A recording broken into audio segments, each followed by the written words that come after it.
Boom. Think that looks good, but can never be too sure. Can never be too sure how that looks or how it sounds. So what we do is we are going to do a little quick test. I'm just going to pop that on mute real.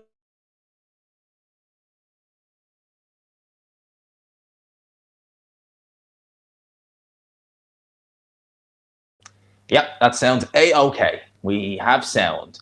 Sounds A-okay. Late. No, do you know what it was, right? I haven't used this stand in nearly a month. About a month since the last time I used this stand. And when I used it last, I had it facing the other way. So when I hooked up the thing to go, I was looking, I was like, oh crap. Like it was literally just there is all you could see. So I was like, yeah, gotta fix that. So had to redo a few things to make it look somewhat better. But I think it does now. I think it looks a little bit better. No, the only problem is, right, I have to go over there to get it, and I'm not gonna, but I got a new mic for back home. There's a but. I'm still learning how it works. It's a Rode mic. It's wireless, right? Now it comes in two parts. So one of them is currently charging. The other is sat over there, which isn't charged, hence why I'm not using it. I'm hoping that tomorrow we can either do a live or I'll do a review of the week or I'll do something tomorrow where I can use it because I'm dying to use it. Because I luckily brought the really, really, really old mic, you know, the one that you plug in, that's plugged in there, which doesn't sound as good as the studio mic I have in the flat. And then it doesn't sound as good as the mic sag is now. It's not. Well, it will work. It's just, I just don't know how to get it to work because I'm not really tech savvy, you know? That's why I've got someone who edits some of the videos, the bigger videos I do. That's why I got a cameraman to fit up the flat back in London to make it, you know, I'm not tech savvy. Man, I've got two left hands. That's what it is. I got two left hands. So your boy needs help with certain things. Your boy certainly needs help with certain things like that. But we are here live tonight, 40 in the building already. If you haven't already, do please hit the like button, hit subscribe. We want to get some good numbers in the chat tonight. We want to get some good numbers in the building. Haven't done a watch along in about a month now. And obviously we're back home in Dublin for this. That's actually quite good being back home. I was finally able to get my hair. Well, it's not going to look decent, obviously, but I was able to get it somewhat and beard done. So I was able to do something with it. But yeah, it's big up to everyone who's in the building. Let's have a look and see who's in the chat. Toasted sandwich, been waiting the whole minute. I know. But look, whatever happened to fashionably late? You know, it's not the worst. And big up to Adam, unsubbed. Mate, you know me. 8 o'clock means 5 past. Like, that's why I normally set them for like 5 past or something like that. Because you ever notice with me, I always set lives for not random times, but like say I say 8 o'clock, it's normally 5 or 10 past 8. I just know I'm going to run into problems. And I always think like, oh, should I do this or should I do that? I didn't do it with this one. Hence the reason. Oh, man, seriously, thank you, mate. I appreciate that. Wow, 130, man. Holy crap. Showing support as always, man. Thank you, mate. Honest to God. If we're ever doing a live show, which we might be doing before the end of the year, I'm going to make sure I get you a free ticket. I'll even pay for you to come to London, man, just to buy you a drink for all this. I forgot the fight was on tonight. I'm at uni. I've been way too busy. So effing excited. Thought, though, I want Alan to win, but Makhmudov is no joke. He lost to Kabayel, losing to one of the best heavyweights around. Isn't that to be ashamed of? No. Do you know something, mate? Before I went live, I'm obviously looking here at Padley versus Bellotti. And they actually have Bellotti ahead, actually, believe it or not. We'll see. But Makhmudov was walking into the arena, and I just thought, he looks mean. And he has that intense look in his eyes. And I'm just like, oh, this might, I don't know. I think Alan will do it, personally, and I think I'm in the majority who think he will do it. It's going to be difficult. Like, I hope to God, and I don't think it has, I think Dave Allen is grounded enough not to let this happen. But I'm hoping the Johnny Fisher fight didn't flatter him. That's all I'm hoping for Dave Allen, because if he thinks for a split second that he's going in there with someone of the level of a Johnny Fisher, no disrespect to Johnny Fisher, but he's wrong. So he needs to be on it like a car bonnet. He can get away with, and listen, like he'll admit it, he didn't diet properly last time around. He can get away with that like Johnny Fisher. He's clearly better than Johnny Fisher will ever be. Makhmudov is a different kettle of fish altogether. You know, if this, I'll give you an example, right? 2 years ago, Makhmudov was unbeaten. If they had announced, and he was highly ranked by the BBC, if they had announced Dave Allen versus Makhmudov 2 years ago, it would get absolutely, you know what, it on. It'll be S'd on, because people will be saying it's a mismatch. 2 years later, we know Makhmudov is not as talented as we thought, and he's very limited, but it's still a competitive fight. So Dave Allen needs to be on it. He needs to be very, very careful, needs to be very slick with his defense. You know, Dave Allen isn't defensively the most blessed heavyweight, but he can tuck up reasonably well anyway. So he's just going to need to be careful. He's just going to need to be busy, attack that body. He should be, in theory, Allen should be winning this fight. He should be winning it, right? I don't know, Willie. I don't say it with a great degree of confidence. And I forgot to like that super chat as well. Apologies. There you go, man. But thank you so much, my friend, as always. Honest to God, like, you know, that just... like I said, man, if me and Ade, well, next live show we'll be doing, I'm guaranteed to be a guest on it. I've already been told that. But I'll make sure, man, I'll look after you. Trust me, I will, because that's just, man, thank you. Honestly, it means a lot to me. It really does. Thanks for that, mate. Where are we going? Hey, up to it's a combination of Liam and G, man, isn't it? I thought I joined the wrong stream. It's still kind of, do you know what, right? I've met a few people like in London who just watch the channel, and they still call me G-Man. I don't mind, like, you can call me. I'm still, Ade still will always call me G-Man. When he sends me a voice note, it's G-Man. It's like, it's never changing. I'm stuck with it. But I like just, you know what? I don't mind. Like, I maybe should change the channel to Liam the G-Man. Maybe. I did kind of think about that. Maybe not boxing G-Man boxing, maybe just Liam G-Man, because it's never going to go. Like, it's never going to go, isn't it? No, it's always going to be there. It's always going to follow me around. And I don't mind. Big up G-Man. Looking forward to this one more and more as the closer it got. Same as me, man. Same as me. When it was announced first, it just kind of came a bit out of left field, didn't it? It just kind of was like, I will say, Alan been talking the right game. Talk is talk, but he openly admitted that he can't slack with Makhmudov and hinted that's why he's in such good shape. Well, he can't slack with Makhmudov. Like, again, Makhmudov, if we're looking at the top 10, so if we're looking at the likes of, just say, like Dubois, Usyk, Ajagba, stuff like that, they'll be beating Makhmudov, right? But with Allen, it's increasingly more competitive because Allen is not as talented as they are. So you need to be just on it. Is Dave Allen better than Guido Vianello? I would say probably not. But is the gap like night and day? No. So if Guido Vianello can do a job on him, then I think Dave Allen can as well. I think he can. In what world does Dave Allen win this fight? Seriously. No, I'd say he'd win. I'm picking him to win. I think he will win.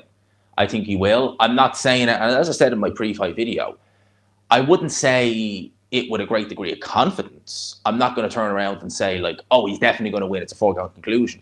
I think he should win. Whether he does or not remains to be seen. If Makhmudov goes in there and starches him or, you know, beats him into submission, that wouldn't surprise me either, because I go back to the Dave Price fight. Price is on par with Makhmudov, you would say. He's a better boxer, just pure boxer. He didn't lose a round against Dave Allen.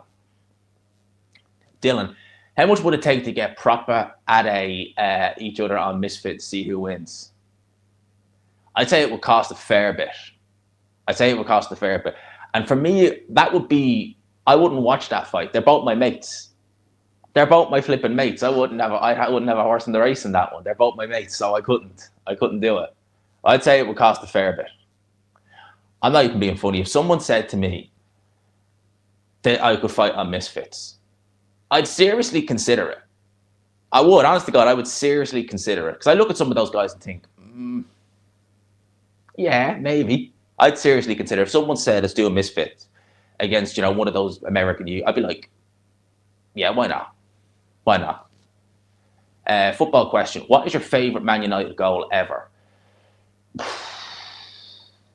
think it was Wayne Rooney. I think it was against Newcastle where he did that. I think he just got booked and the ball kind of was in the air and you could tell he just kicked it out of pure frustration and just bang, top corner. There's so many. I would say, honestly, my favourite, Ole Gunnar Solskjaer against Bayern Munich, last minute, 1999.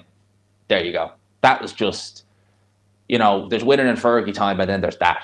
So Ole Gunnar Solskjaer, that's probably my favourite of all because obviously massive United fan, and I was only a little boy. I was only 5, thereabouts, when they beat Bayern in the 99 final. And I was in secondary school when they beat, well, I was thinking, was it Chelsea we beat in 08? I think it was. Yeah, it was Chelsea. I remember that very well. They were back when they did Champions League games, they did the final midweek. Because do you remember they used to always do the final? It was, I think, a Wednesday night. They used to always have the Champions League final on a Wednesday. And I think it was a 2010, 2011, they moved it to a Saturday, which to me, I get it. I get why you'd move it, money and stuff like that. But it was always that kind of thing. Like when I was in school, we loved having the Champions League final. It didn't matter who was playing it on a Wednesday because even the teachers, that's all you talk about all day Wednesday. Who's in the final, who's going to play, what's going to happen. Then the Thursday, all you talk about was how the final went. Even the teachers would do that. So we used to love it when they had the Champions League games on, like the final on midweek. It was great. I get it, because obviously it's a big occasion, stuff like that. You're going to want to do it on a Saturday. But I did love the Champions League final midweek. It was always, I think, on a Wednesday. And it was just, man, it was perfect. I loved it. So I loved having the Champions League final on a midweek. Is Froch coming back? Oh, sorry, I went to another comment there. I was thinking, is Froch come back and is he nervous? I was like, what? No, is Froch come back to fight Darren Till? Well, I don't know. I don't have any contact with Carl Froch. I hope he doesn't, personally. I think that Carl Froch needs to just stay retired. He had a great career. There's no point. And look, we've seen it with some of these fighters. They're old. And Carl Froch is not like, he looks very good for his age, very good. But at the end of the day, right, you're out of the ring for so long. You're in there with someone who's youthful. They've got a lot. It's not going to work, man. It's just as simple as that. It's just not going to work. Jordan's really nervous for Dave later. Not really. I'd say he probably should do it. To be honest with you, I woke up this morning and I had a lot on this morning, or really until this afternoon, so I didn't have a chance to do any recording or anything whatsoever. So I was going to do a final thoughts video, but I just didn't. Just time was just against me. And honestly, today, I've just been convinced I can't see anything other than a Dave Allen win. I know Makhmudov looks mean, but all I can think of is Dave Allen's going to do this. He's probably going to do this. That's all I can really see it. Hope you're well, by the way, Liam. I'm good, man. I'm really good. Back home. I flew home yesterday evening. So I had a busy day. Yesterday. I literally went to work, went straight to the airport, flew back home. And then I got home about 7:30 yesterday evening, and I went straight out to meet my friend who was doing deliveries for a chip shop. So I just tagged along for the spin. So yeah, we had I'll tell you that was all we did was just spin and have a chat. So yeah, I've had an eventful last 24 hours or so. But it's been fun. I've enjoyed it, man. That's the one good thing about like living in London and stuff like that. I get to come home. I get to fly a lot because I'm obviously going back and forth a lot. So we're in a good place. Do you rate Carl Frampton as a pundit? Do you rate Carl Frampton as a pundit? He certainly knows what he's talking about and exceptional fighter. Yeah, he was an exceptional fighter. I love Carl Frampton. He was one of my favorite fighters. I went to see him live and there's Dave Allen on TV there with Jamie Ward. Good interview where Jamie Ward is. I went to see Carl Frampton live in Windsor. Yeah, Carl Frampton was a great fighter. He was tremendous talent. And as a pundit, I like him. I think it's like this with most fighters, right? When you see fighters try and be judges, it's not quite the same, if you know what I mean. because they don't really, like, Carl Froch was never a great scorer, Frampton, Bellew, etc. There's very few judges who can really score properly. That's why I still don't understand why we don't have on any network, whether it be the Zone, whether it be, I think the States, they do it, at least on PBC, I think they do. But we need a Harold Letterman type on there who's a judge. Now, I know Harold Letterman was very much an aggressor. He liked aggressive fighters, so he did favor the aggressor. But he was a judge true and true. So you got a very good perspective on how a fight was going when you had Harold Letterman. And I think on certain HBO shows, if he was unavailable, they got Steve Weisfeld in. You know, Steve Weisfeld, he's a well-known American judge. I think he might have judged Usyk versus Dubois. I'm pretty sure he did judge one of Usyk's bigger fights. I'm pretty sure he did do that, like in Saudi or one of the Joshua fights. But Weisfeld was on HBO as well. And you're getting the judge's perspective. So it's a little bit more accurate than a boxer's. Because you look at a boxer's scorecard sometimes and you're just thinking, huh? Because you do look and you're just like, that scorecard. Andy Lee is another one. I remember when Lee Selby fought George Kambosos, they did a dual broadcast. So Sky Sports had the UK rights, but the Zone US had their own show. And they didn't do the main DAZN team of Sergio Mora. They did, I think it was Darren Barker, it was Andy Lee. I don't know who else was there, but it was maybe it was, I don't remember, right? Costello wasn't even there. And Andy Lee was scoring that fight. And he had it so wide for Lee Selby, and Lee Selby got battered in that fight. It was just like, wow. It was like, wow. It's like, wow. Big up to Adam every single time. When you see, when you see people talking about boxing, please. When you see people talking about boxing, please. I really like your channel, but how does Dave win tonight? Seriously. Well, I think Dave Allen is a good body puncher. I think he tucks up well. I think the big thing for Dave Allen is he needs to let his hands go. If he lets his hands go early and he's able to make a sustained body attack on Makhmudov is not fast. So if he's going to slow him down a little bit more, make him more stationary, I think it's just like chopping down a tree.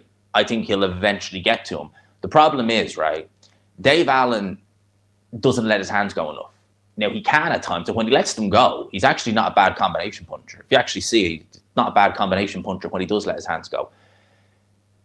The problem for Allen is, right, is Makhmudov is going to be just throwing shots from the first round. So Dave Allen's going to want to make sure he's in it. He's tucking up, he's defensive, but he's fighting fire with fire. Not in a kamikaze kind of way, in a smart, reasonable way. If he can do that, he should be good. Problem is, you just don't know. If Makhmudov builds up a head of steam, God knows what might happen. Adam, hey, G-Man, and then he turns it into a Liam. Listen, I think I'll always be G-Man. I think that's never going to change. Who do you want Chisora for his 50th? Yeah, that's a good question, actually. I would watch Dylan White still, although it won't be Dylan White because I think Dylan White will want to be the main event still, in spite of the Moses Atemba defeat. I think, oh, God, that's a good question. I don't know. Who would I'd like to see him fight a Dylan White or maybe a Deontay Wilder, but it won't be either of those. And Wilder said he's going to fight in... Wilder's going to fight in when? January. What you think they What does that say? What you think if they did that? What you mean Dylan White versus Chisora? Oh yeah, I'd watch it. I'd 100%. I'd be saying, well, it wouldn't bother me because they're both way past their best, and I don't really mind. You see, if you did Dylan White versus Chisora 3, I'm taking it as what it is. Two guys past their best having a tear up. That's what I'm taking it as what it is. So it wouldn't bother me that much. It really hasn't. It really wouldn't. What does that say? We're assuming that Allen has bothered to have a camp, PR machine.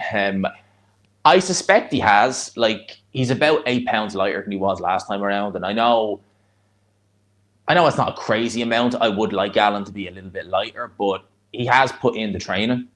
He has. So let's see. At the end of the day, the proof will be in the pudding. You know, Dave Allen, again, going to go there, but 2 years ago, he got, fairly easily handled by Fraser Clark.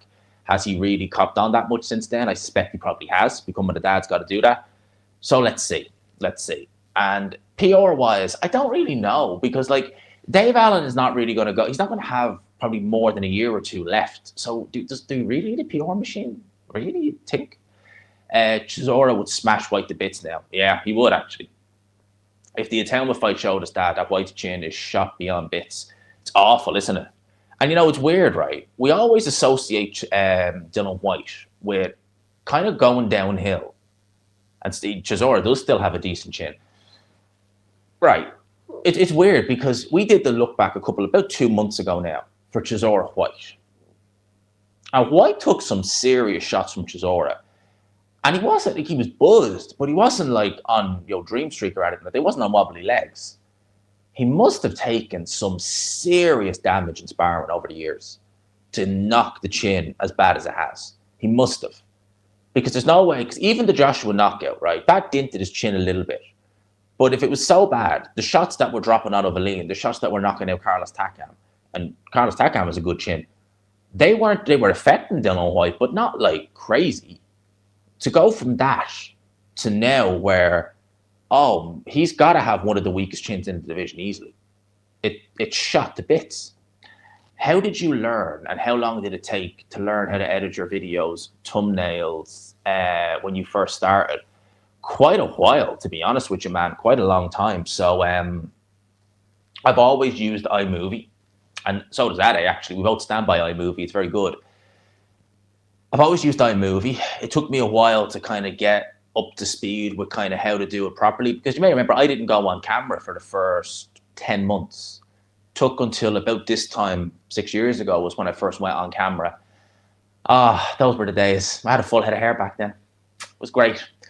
But yeah, jokes aside, it took a while.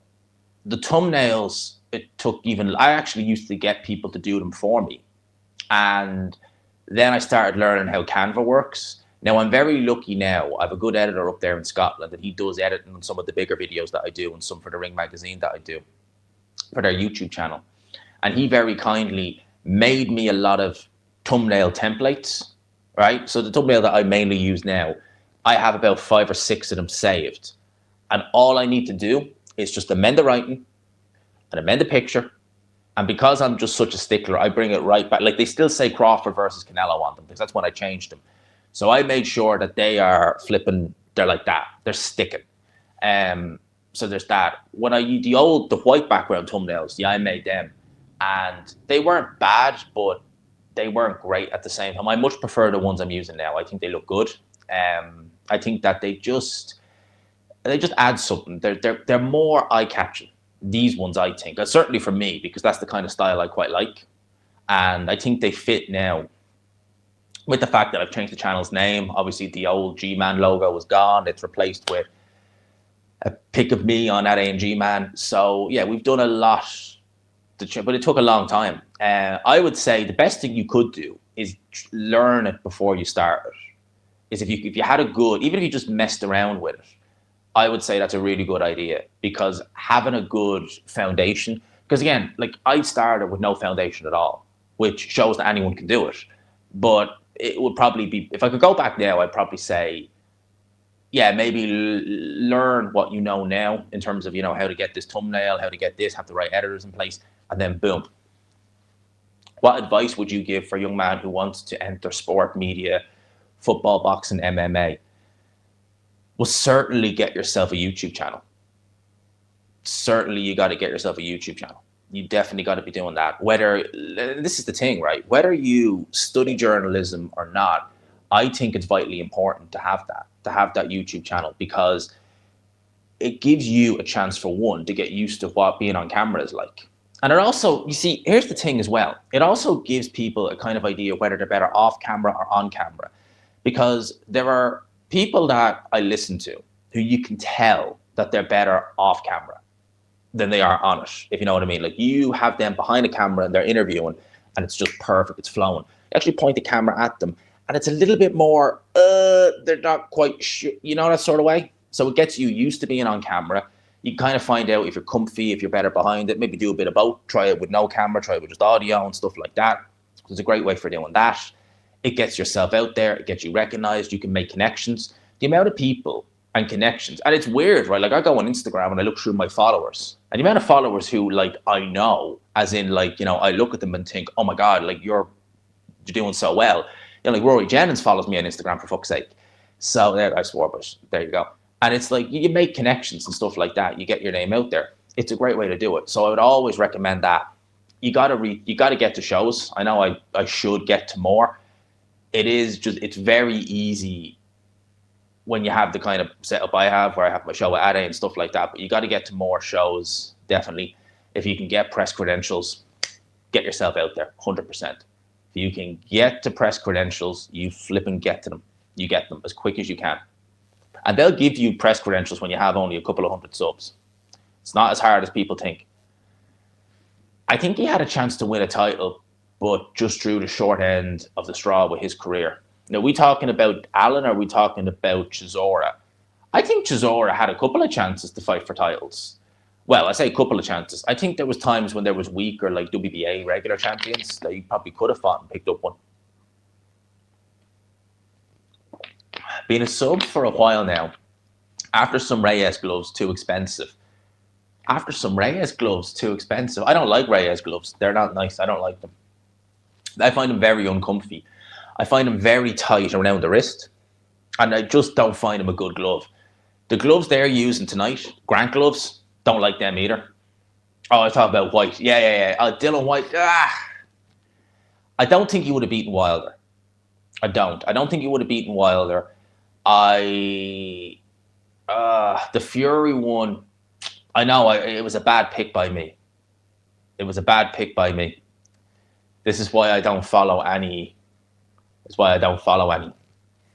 good to get followed and make connections, because, again, I'd be surprised, you know. I look through some of my, as I said, I look through my followers and I'm just like, holy crap. It's like, holy crap. I'm like, you know, Rory Jennings follows me. I've got Jordan Banjo following me.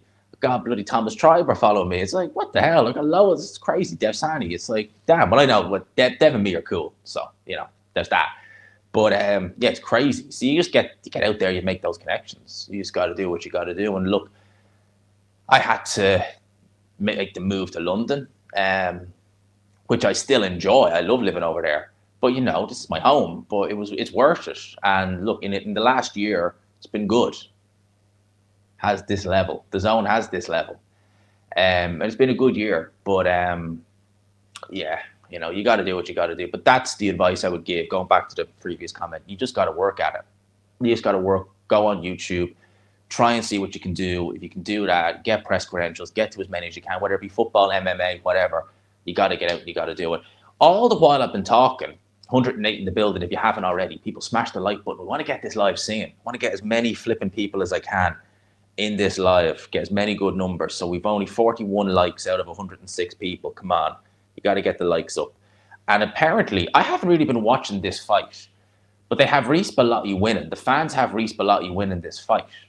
And he went out last time and lost. This is interesting. Josh Padley. Man, I thought Josh Padley would win this fight handily. I really did. Let's wait now. He might. But let's have a listen. Let's have a listen.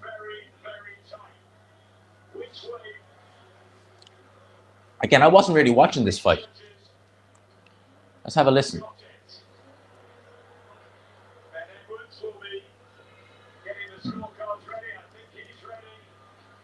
I'm liking the MC they have for this. He's very good. Because obviously Diamante is over in the States doing boots.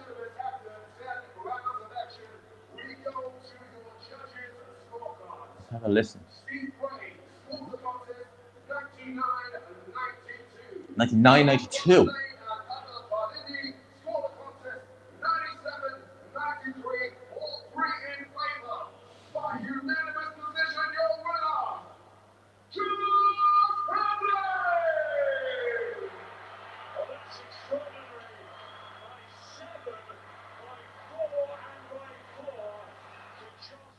Wow.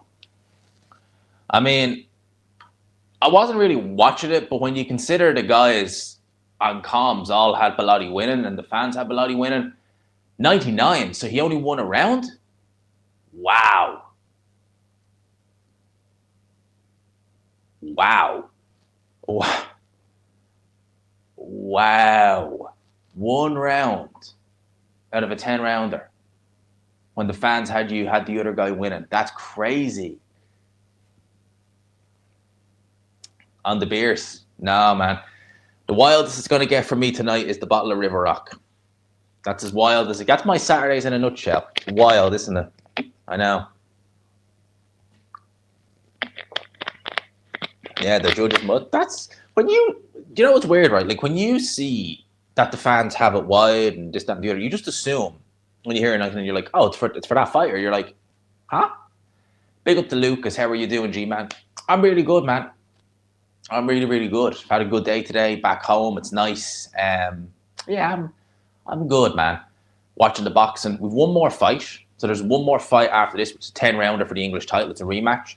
And then we're into the main event. And because this isn't a pay-per-view, because this is a standard Matchroom show, they tend to get the show on the road pretty quick. In fairness to Matchroom, they tend to just get it, boom, done. So I'd say we'll be done pretty quick with this. And yeah, honestly, the last watch-along we did was that Canelo Crawford show, which was a fun fight to watch, don't get me wrong. But God damn, did they drag that out. It was nearly 7 a.m. when I finally got to bed. It was crazy what they did for that show. That was BS. That really was BS, though. It has to be said. It really has to be said. That was BS. What's my thought on... What, sorry? What's your thought on the Saudi card weekend before Christmas? Is there one on the weekend before Christmas? There's one on after Christmas. There's the Saudi show with Inoue and Nakatani. I think that's December 27th. But there's none on, as far as I'm aware, before Christmas. Sean, the winner will be guy who wins. I did actually see that Makhmudov, should he win, will be AJ's next opponent. Now, Anthony Joshua will handle, in my opinion, Makhmudov no bother. As long as he has a little bit left in the tank, which he really should have. Because he really should be handling Makhmudov no bother. You'd think. Because Makhmudov is super limited. Like, I mean, at the end of the day, as I said, Guido Vianello, he's not a great heavyweight at all, by no stretch. If he can do it, AJ can do it. Is that... I'm just going to go and pop onto Adam there for a sec. Is that because you have it as the whole record, as all? Because that's caught me out a few times. Sometimes BoxRec go default to all, so it's showing amateur and pro. So just make sure it's not on all, because it's caught me out a few times. Who was it? It was a fighter I was looking... Can't remember. It was a fighter, and I was like, where did these other 2 losses come from? And then I was like, oh, it's his amateur record. So just be wary of that. Be wary of that. Oh, crap. What did I do? Oh, crap. I think I did something that I shouldn't have done. Okay. Right. I made a right helder on that. Hang on. I'm going to blame it on... Okay. Got a small problem reading the comments now. Am I still going live? So I'm going to read them off the phone. I'm going to blame you, Niall O'Connor, for that, because it was your comment I was trying to put on screen. So I'm going to blame you for that, mate. How are you keeping, man? How are you keeping? Well, yeah, Danny's fight last night. I didn't get a chance to watch it, but he won, so that's good. Big up to Danny every time. And I hope you're keeping well, my man. I hope you're keeping well. Yeah, exactly. Yeah, I thought that all right. I thought you had it on all when I seen it. I'm just like looking and thinking, how in God's name did they manage to do that? Make sure that is the way I want it. Yeah. Layout. No, layout's the way I want it. Yeah. I don't know. I'm blaming you, Niall, for that one. My thing on StreamYard is all over the place now because of you. So I'm just going to blame you for that. Good morning, all. Homebrew New Zealand. What time is it over there? Because I know Harry is doing a live as well. And he's in Melbourne. So must be. What is it, 12 hours? Thereabouts? Must be. Hope you're keeping well, bud. No, but I'm delighted for him. What's the story?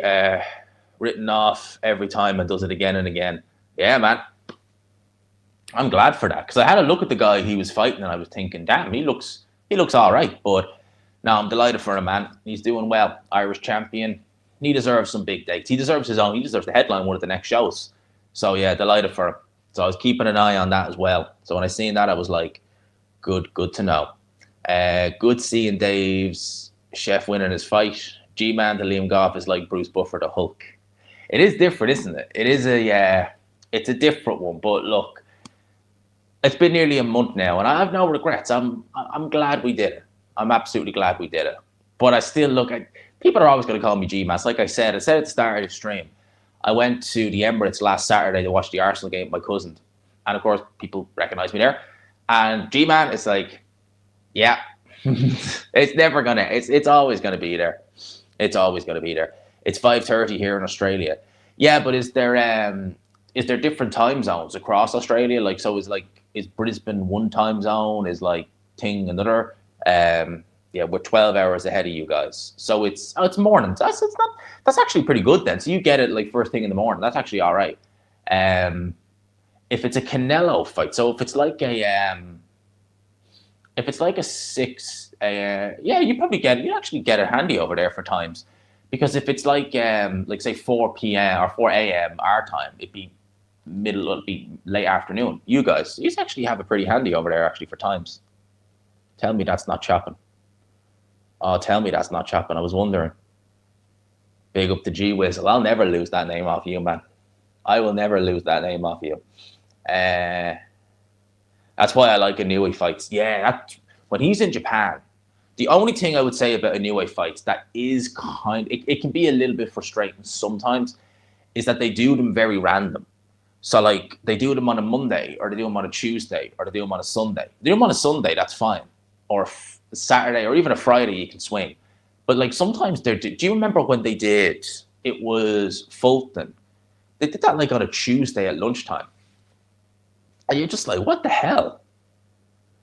3:40 p.m. in your spot. Nice. Be great if they weren't on Facebook though. What, the Inoue fight? Oh yeah. Well, that last one, that was unfortunate. I'm surprised no one picked it up. I really am. I don't know why no one would have picked up the Inoue fight, to be honest with you. That was even surprised me, to be honest with you. I thought that would be a shoe-in to get on the zone or get somewhere. But yeah, Sky didn't pick it up. No one picked it up. It was crazy.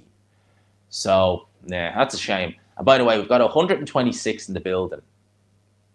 I'm just going to say it. Could you please, like button, get the people in the building, get more people in, get more, give it more traction in here, man. You got to get the likes up, I love seeing the likes go up. We've got 50 likes.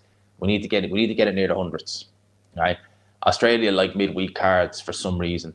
Yeah, they do. I've seen Tim Zoo, and when Jeff Horn was having his kind of run as such, he was doing it midweek as well. I remember Eddie Hearn did midweek fight shows on those Next Gen shows back a couple of years ago. They can work, but like you see, him doing a midweek show is fine because they're not like, it's not a marquee name. It was when Joshua Buatsi, Coley, and Reece Bly actually fought in a couple of them, was when they were like up and comers, So it's all right, do them midweek, do them in the York Hall on a Wednesday or Thursday, that's fine. Big, really big events midweek is just kind of like, huh? Do you remember Joshua Ngannou was on a Friday night? Now, I didn't mind that personally, because a Friday night is just as good as a Saturday night, although Saturday you get the big fight feel. But yeah, the Friday is just as good. But like doing them on a Tuesday and thing, it's just like, So no one wanted CBS next fight. I've seen that. That's insanity. That's actually crazy. So for those who don't know, CBS was due to fight someone. Was it an IBF or WBO? It was a purse bid was called. No one bidded on it. So that meant that the fight's just done. It's gone. It's scrapped. Not going to happen. So I don't think I've ever seen that where no one's bidded on a fight. So that's not good. Big up to Ade. One half of Ade and G-Man. There you go. Hey, G-Man, do you think if Allen is victorious, he will get the AJ fight in the new year? I hope not. AJ will beat the living crap out of Dave Allen. Just for his own sake, I hope he doesn't get it. I hope he doesn't get the AJ fight for his own sake. He'll get well paid. But goddamn, he will get absolutely annihilated by Anthony Joshua. So will Makhmudov, to be fair. But I think Makhmudov will Probably be easier to stop and will probably get stopped earlier. I think Allen will take a shellacking against AJ. Well, he'll get well paid. That's going to be a good fight. Parker versus Wardley. That's going to be really good fun. I can't wait for that fight. Parker versus Wardley. That is going to be, yeah, that's going to be epic. 2 weeks. 2 weeks away. And obviously next week is when we start the build-up. So, like, I'll be starting to build up on here. We'll be doing a couple of previews. Not a full, like, prediction, but we'll be doing a couple of previews. Hopefully, I might actually send a message to my contact at the Zone and see if I can get maybe an early access to react to the face-off. I heard not much happened. But, you know, we'll just do a little, you know, little reaction to it and stuff like that. So, yeah, I'm looking forward to that. It's going to be a good fight. It's not the greatest show in the world in terms of, you know, names that are on it. It's, you know, for a pay-per-view, it's really main event heavy. Like, it's not a great undercard, to say the least. But I think it'll still be, the main event's going to be epic. The main event is going to be epic, and we'll be doing a watch-along for that. The Zone US guys, Sergio Mora, Todd Grisham, obviously. Boots Ennis, you see, Boots Ennis is kind of getting a bit frustrating for me. As talented as he is, I haven't felt compelled once to do a video on him this week. Because I haven't been compelled to talk about his fight at all. And that's not good, you know. Boots has the potential to be a star there for Eddie Hearn in the US. And it just feels like, you're fighting this guy no one heard of. 10:30. I personally don't like watching CBS. He's sloppy. That's surprising too, because CBS is a great fighter. Never been in a boring fight besides the Luke. Oh God, that was awful. No, that was a terrible fight. Holy God, that wasn't CBS's fault though. That was not CBS's fault. Yikes, that was a terrible fight. That was a Coley at his absolute worst. It's a bit of a shame because CBS strikes me as someone who just has gloves, will fight. So, you know, you want to see him get opportunities to fight for world titles again, you know? So it's a bit unfortunate, but I am surprised. Now, as far as I'm aware, CBS is still with Ben Shalom. So that's not a good sign for Ben Shalom when he's not even going to bid on one of his own fighters. If he's got this BBC backing, do you think that'd be a surefire slam dunk? BBC, South Coast, do it in Bournemouth, there you go. No, apparently not. Apparently not. And it will be on free to air. So Peter Fury picks Allen for late KO. Peter Fury is not, and I have a lot of time and respect for Peter Fury. I think he's a great man. I've never really followed him as a pundit. So I don't really know what his prediction history is like. That's going to be interesting. Duke McKenzie is picking Dave Allen. Am I right? Pretty sure he picked Dave Allen to win this fight. Oh, wow. It was a minimum 300K bid, but Ben Shalom didn't have the... mate, wow. Ben Shalom didn't even have that. What time is the main event on at? 10:30. It might be on a bit before that. It might be on a little bit before that because this is the final fight before the main event, and it's only a 10-rounder. Oh, and of course, tribute to Ricky Hatton. Yeah.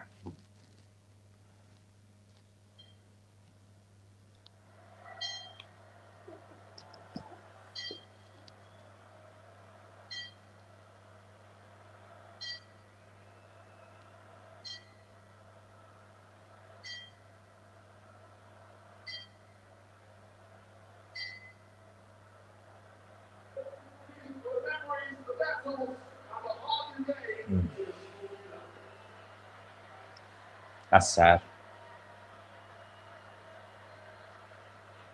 I seen clips from his funeral yesterday. That was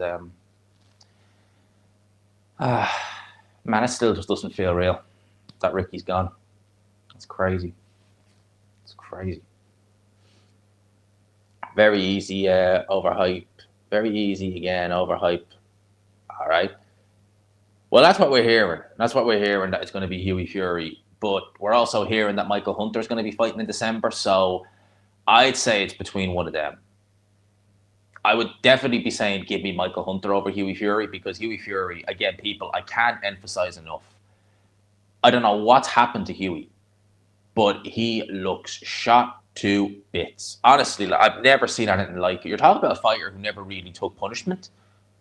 He looks shot to bits.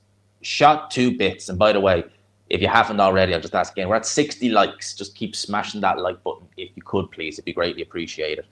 Yeah, RIP to Ricky Hatton, the hitman. Ben Shalom has lost quite a few fighters, hasn't he? Oh, many.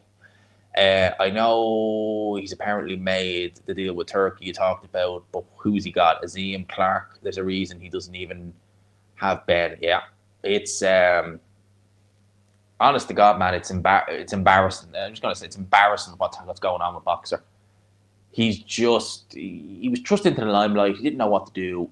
He can't manage this. It's just not working, right? And listen, I'm someone who I look at promoters, and I don't want to be their best friend or anything like that, but I kind of hope they succeed for the fighter's sake. So the fighters are getting well paid and things are working, and they have options at the end of the day. They're not only going to rely on Eddie or Frank, but they have other options in the UK. Ben Shalom is just like, just don't go there, you know? So, look, you make your bed, you got to lie in it, but it looks like Boxer is, look, maybe he needs to, what Ben Shalom needs is someone like an Adam Smith, not saying to commentate, but as head of boxing, which he was for Sky, who has experience, who knows what he's doing, who can maybe kind of, because I heard in 2022, I was at a press conference for Joe Joyce. It was like June 2022. And I was hearing then that there was issues between Ben Shalom and Adam Smith from a creative standpoint. I was like, that's not good. You're only in and you're already causing problems. Mental health is no joke. Train your mind like your body. Absolutely. Absolutely. You got to look after your mind. You got to do things that make you happy. You know, when things are going wrong, you need to just kind of take a step back, go for a run. Don't underestimate what physical exercise can do. It's better do that than go and reach for something that's, you know, you shouldn't be reaching for. Absolutely. It's just still, I just still can't believe Ricky Hatton's gone. It's just crazy. It just doesn't feel right. But seeing the outpouring, Adam Smith gave a brilliant eulogy. He really did at Ricky Hatton. I listened to it on the train yesterday on the way to the airport. It was, man, it just still just doesn't feel right. Here's the, this is, oh my God. Yikes. Career was wasted. Yeah, it was. It absolutely was wasted. And I'm at uni studying to help people with those very same issues. It's absolutely no joke whatsoever. No. Absolutely not. I think that's why I get very annoyed when people do use that as an excuse for bad behavior, when you can tell there's not really anything there, that they've done something wrong and then they've used that as kind of a, oh, you know, that's going to absolve me of blame. I think when you do that, it takes away from the people who really are suffering. And they're probably thinking, oh, you know, are they going to label me as, you know, a bad person for coming out and saying it because such and such did this and they was using that? No, not certainly not. No, come on. It's not like that. But that does irk me when someone uses it to excuse my behavior. It's like, no, it's a real thing and it's not something to joke about. So that always irks me on that. But God, poor Ricky, man. Honestly, it's just, can't believe it. It's nearly a month, and it is about a month, and I still can't quite believe it. Poor Ricky. They have the Ricky Hatton Foundation set up, which I've seen, which hopefully that will help a lot of people as well. Fingers crossed anyway, because it's no joke. It really isn't. The kid looks about 12. He does, doesn't he? He looks literally like he's... There was a fighter I seen, it might actually have been him, where he was like 23, 24, and I was like, no. Or when that picture was taken, he definitely wasn't 23 or 24. Someone asked me as well, did I see, the fighter's name escapes me, but he fought just before Josh Padley, and I did see him. He looked good. Not short of confidence, that kid is. He's definitely got plenty of confidence. Oh, that would have been epic. Do you know what I would have loved to have seen? I know Ricky Hatton spoke about it as well. Hatton versus Gaddy or Ward would have been an absolute war. Could you imagine Mickey Ward versus Ricky Hatton? They're both big body punchers too. Could you imagine Arturo Gaddy versus Ricky Hatton? Oh, they would have been epic. I might have favoured Arturo Gaddy because he was such a big puncher and he had so much heart. I probably would have edged, and this is probably me being biased because I loved Arturo Gatti, and RIP to his son. I couldn't believe that when I seen that. Arturo Gatti Jr., the kid's only, what, 17? I just don't know what's going on. I really don't. I seen that during the week as well. That was a land. And he looks very similar to his dad as well, young Arturo. Honestly, it's crazy. That's the guy. That's the guy. Yeah, that's the guy there. As far as I'm aware, I think Alan is the pre-fight favourite. I think he's the pre-fight favourite with the bookies and with the fans.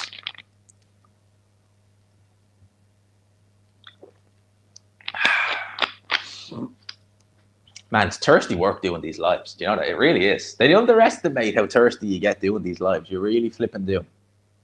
You underestimate it completely. But no, we are looking forward to that. There you go. The likes are going up. Gatti versus Ward, I would have skipped it. Love those boys.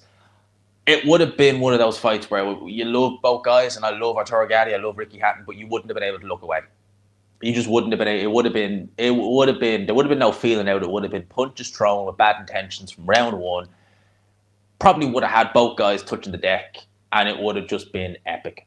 It would have been an epic encounter. Same with Mickey Ward. It would have been epic. Dave Allen, his favorite, was at King Stoke Hall a couple of years ago at an 8 Heaney fight. He had so much support that night. Such a shame. And seeing the love from Manchester and the fact that Ricky Hatton was blue, was Man City. I'm red. I'm United. But it didn't matter with Ricky Hatton. He just united both. He did unite the city. He had Wayne Rooney walking him to the ring. Man United through and through. Well, Everton, but you know what I mean. Man United. That's where his prime was. And yeah, it was just, it's just such a shame. And he would have been 47 this week. And it's just, I don't know. I just don't know. It's still, like I said, it still just doesn't feel real that Ricky's gone. And I don't recall ever meeting Ricky Hatton. I know I never had a conversation with him, but I don't even recall being in his presence. You know, because I've never really had a lengthy conversation with him, but I've met him. I've been in the same room when they're recording as Oscar De La Hoya, but I've never met. I don't think I'm aware of Ricky Hatton. Yeah, man, Gatti versus Hatton, that would have been, that would have been something else. Gatti versus Hatton, that would have been, oh boy, that would have been, that would have been Gatti Ward. That would have been another Gatti Ward. Maybe a bit more high skilled because Ward was really more of a slugger. He would just tuck up. He would, look to land body shots. He was very tough. But yeah, that would have been, that would have been something else. All right. Again, I would have favored Gatti in that fight. I would have. But Gatti, I think, was fighting at 147 by the time Ricky was kind of coming into his prime, and Gatti was past it by then. Like Gatti's prime was probably late 90s, really. And he won his first world title, I think it was super feather. And then he won his second world title at lightweight. Or sorry, not lightweight, he won it at 140.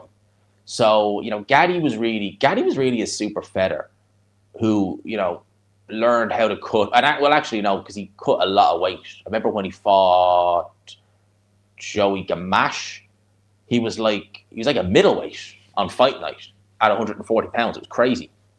Hence the reason why he knocked Joey Gamache out brutally. And that actually ended Joey Gamache's career with that shot. It was an uppercut. Brutal knockout. Knocked Joey Gamache. Joey Gamache was all sorts of messed up after that fight. All sorts of messed up. Yeah, Adam Smith's words were great. It was a great eulogy. And you could tell it was very passionately driven. And I loved the way he brought up the fact that Ricky Hatton, when he was on the come up, was saying to Adam Smith, I won't change. And Adam Smith was like, he never did. So, that's the way it is. Ricky knew where he came from, and he never went away from that. Multi-millionaire, did Vegas, 30,000 over to Vegas in a time with no social media, or very limited social media. It's crazy to think. And Ricky was still just the everyman, go down the local, grab a pint, have some pie and mash, which is more a London thing, but you know what I mean? whatever in Manchester the kind of equivalent is. And that was him. He was happy. So, yeah, honestly, it's crazy.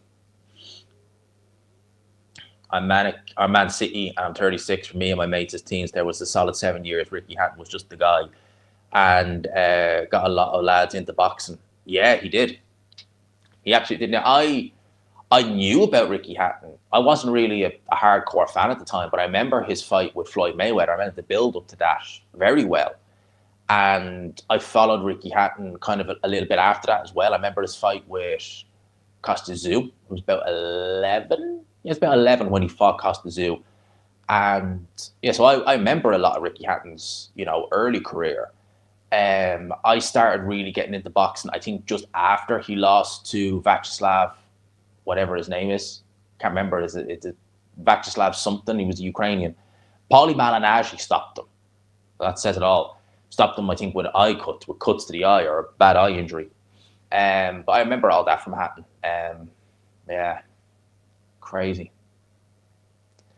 Just mental, Ricky Hatton, honestly. But it was nice words yesterday from Adam Smith. It really was. We'll never forget the story of the Ricky Hatton fans drinking the MGM dry. I'd well believe they did not. That's one thing no doubt about that. They would have went to town on MGM. They would have went to town. It was incredible. Like, it really was. Yeah, Ricky Hatton, man. Honestly, it's just sad. Really is. Thoughts go out to Campbell and obviously his daughters, his grandchild as well. It's just, yeah, it's just crazy. It's crazy to think he's gone. 46. It's nothing. It's literally nothing. You wouldn't even say he's halfway through life at that stage. It's crazy. But yeah, it's the way it is. 120, by the way, in the building. If you haven't already, just gotta say it. Please hit that. And actually, if you haven't already, do please consider subscribing. I think that we have a pretty good channel. Yeah, we're one subscriber off 26,900. I want to get 27K. If you haven't already, hit the like and subscribe button. That would help me out big time if you could do that. I'd really appreciate that. Please. Especially considering now I know I'm one sub off. Have I got it? No. Come on. One sub off 27. I'm nearly at 27K. I'll need another 100 subs after that. I can do that in a week. Go on. There we go. But yeah. Let's see how we go. There it is. Got it. Got it right there. Thank you to whoever that was. Watch, you'll unsub now straight away. But yeah, that's where we're at. I'm going to save the battery on this. This is my new iPhone. So I get to use the old one. The old one now, which I used to always use, is now plugged into the thing. And this is the one that I use. That means that my mic back in London finally works. Because it's compatible with this. It was never compatible with that. Well, it was, but it was badly compatible. It was like backward. That's why it sounded so bad. It sounds so clear with this. I just love it. It's great. That's why I was kind of like, oh, I was never going to bring it. I was never going to bring it back here because I've nowhere to put it either. So I would have had to hold the flipping thing for maybe another hour that we're going to do, for the 2 hours we're doing tonight. I was not going to do that. I love you guys, but I was not going to hold the mic for 2 hours to talk. And it's set up in such a way that it'd be awkward. So that was never, ever, ever, ever, ever going to happen. Just as an FYI, right? So we have to make do with old reliable, which is, it served me well. Man, these guys are beating the crap out of one another. Holy crap.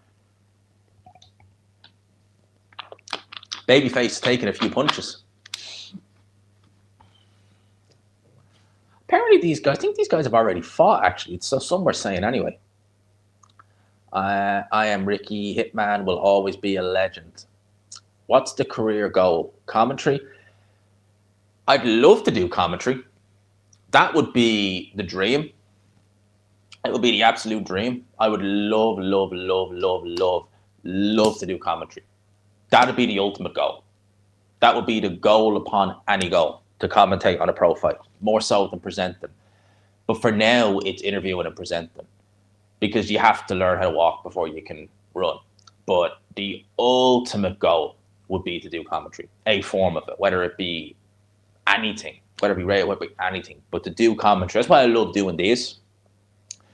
I love doing live commentary. Ever since I was a kid, I've always loved the idea of commentating. Like when I was a kid, I used to play like FIFA and stuff like that, and I'd be doing my own commentary, like as a kid playing it. So commentary's always been something that I really wanted to do.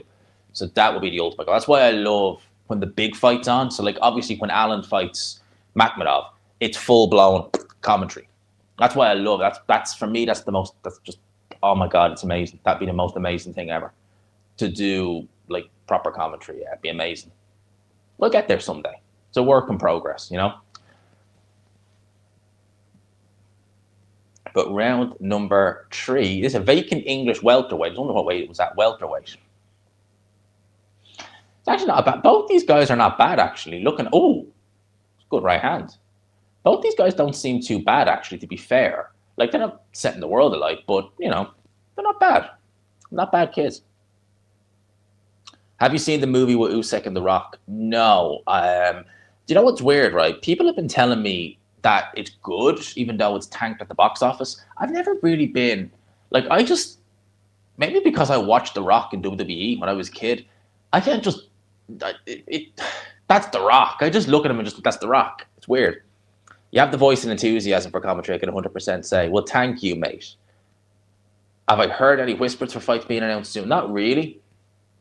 Not really, but I appreciate that, Annie guy. Thank you. Yeah, people, I'd like to think that in terms of accents, mine is not that bad. Because you can get some bad Dublin accents. Get some bad Dublin accents. So I'd like to think mine is, there's a cut on that guy, on the kid's eye. Look at it right there. He is, he's trained by Grant Smith as well, who was a very good trainer, but he's very open for, like, very open. Which is not, Grant Smith fighters normally are quite good defensively. Normally, they're very good all around. Grant Smith is a phenomenal coach. He really is. Based out of Sheffield. And I think, he's walking into a lot of shots. Bostan, I think is how you say his name. Bostan. And I only know it's him because the other guy has his name on his shorts. He's walking into a lot of shots. Let's just call him Babyface. Ballyferma accent. Yeah, oh boy. Ballyferma, Ballymun, yeah. No offense to anyone from there, but yeah, it's a rough accent. It's a rough. Could you imagine commentating? You know, with a, all right, buddy, they're in the ring, they're throwing leather. You know, that's what they're like. No, North Dub accent so much better. Yeah, well, I am North Dub, but I'm from Swords, which is classed as Fingal. So in Dublin, it's a bit like London. They have different parts of it. So like they have different councils as well. So like mine is Fingal. So the Fingal accent is not too bad. It's not too bad. What do you think of Pitbull Cruz Lamont Roach? I still can't believe how much Pitbull has fallen off not fallen off the wagon. That implies that he's, you know, but he's regressed. And Pitbull beat the living crap out of Roddy. Not surprised. I thought he would, but to go from that so quick, it's like, wow, he's really gone off the radar. Yeah, I don't mind Sam Jones. I think he's pretty cool. Same with Simon Jordan, I have to say. You know, the thing about Simon Jordan, when it comes to Fury, when it comes to Tyson Fury, they were going at it after the bell. When it comes to Tyson Fury, he can be a little bit unbearable. In particular, when it comes to Usyk, he goes overboard with his critique of Usyk. He really does. So when it comes to like him with, you know, Fury and kind of Usyk, you listen and you're just like, ugh. But for the most part, I quite like Simon Jordan. Oh, he hurt him. Yeah, he hurt him. Oh, he hurt him good there. Oh, I didn't notice that. Let's have a look at that again. Oh, a lovely shot. That's good work there, actually. Good work, kid. Kellerman tries hard. You grew up in Balbriggan, but never got the answer. You're not far from Swords. Yeah, Balbriggan accent's not too much. Not too bad. Not too bad. Yeah, he looked out of it. Let's see, round 4. Huh? Oh, that's naughty from Grant Smith there. That's very naughty doing that. Bought your guy more time, but he looked hurt. Swords is good. And Swords is my home, man. Doesn't matter how long I spend in London, I'll always be a Swords lad through and through. Oh, man, he is digging them body shots in. Oh, tucking up well and slipping those shots. Just have to worry about, punching himself. Doing all right here. Darky accent. Man, Darky, they're just stuck up twats. I'm sorry, but they are. They're just stuck up their own arses. So, yeah, if you ever hear Darky people, they're just, ugh. They think their feces doesn't smell. So, I won't be living in that's if I ever get my own place in Dublin, which, well, this is my place, but if I ever I'll never move out of Swords because I like it here, but I wouldn't be going down the south side. I certainly wouldn't be going to Dalkey anyway. Ugh. Not nice people. Man, this kid is taking some punches in there. He's doing good enough tucking up. And this guy can't seem to, the uppercut's there for him, but he's not throwing it. See the way how high his guard is? You can get an uppercut, sink it in through there, but he's not doing it. There's not a lot of snap in Boston. I'm going to say Boston. I'm going to say that, because I'm just wondering how any accents from England, which is hard to understand. The Scouser accent for me is a bit hit and a miss sometimes. I do find myself thinking, what did he say? I've got so used to the East End accent, you want some more? I've got so used to that it's second nature listening to that now.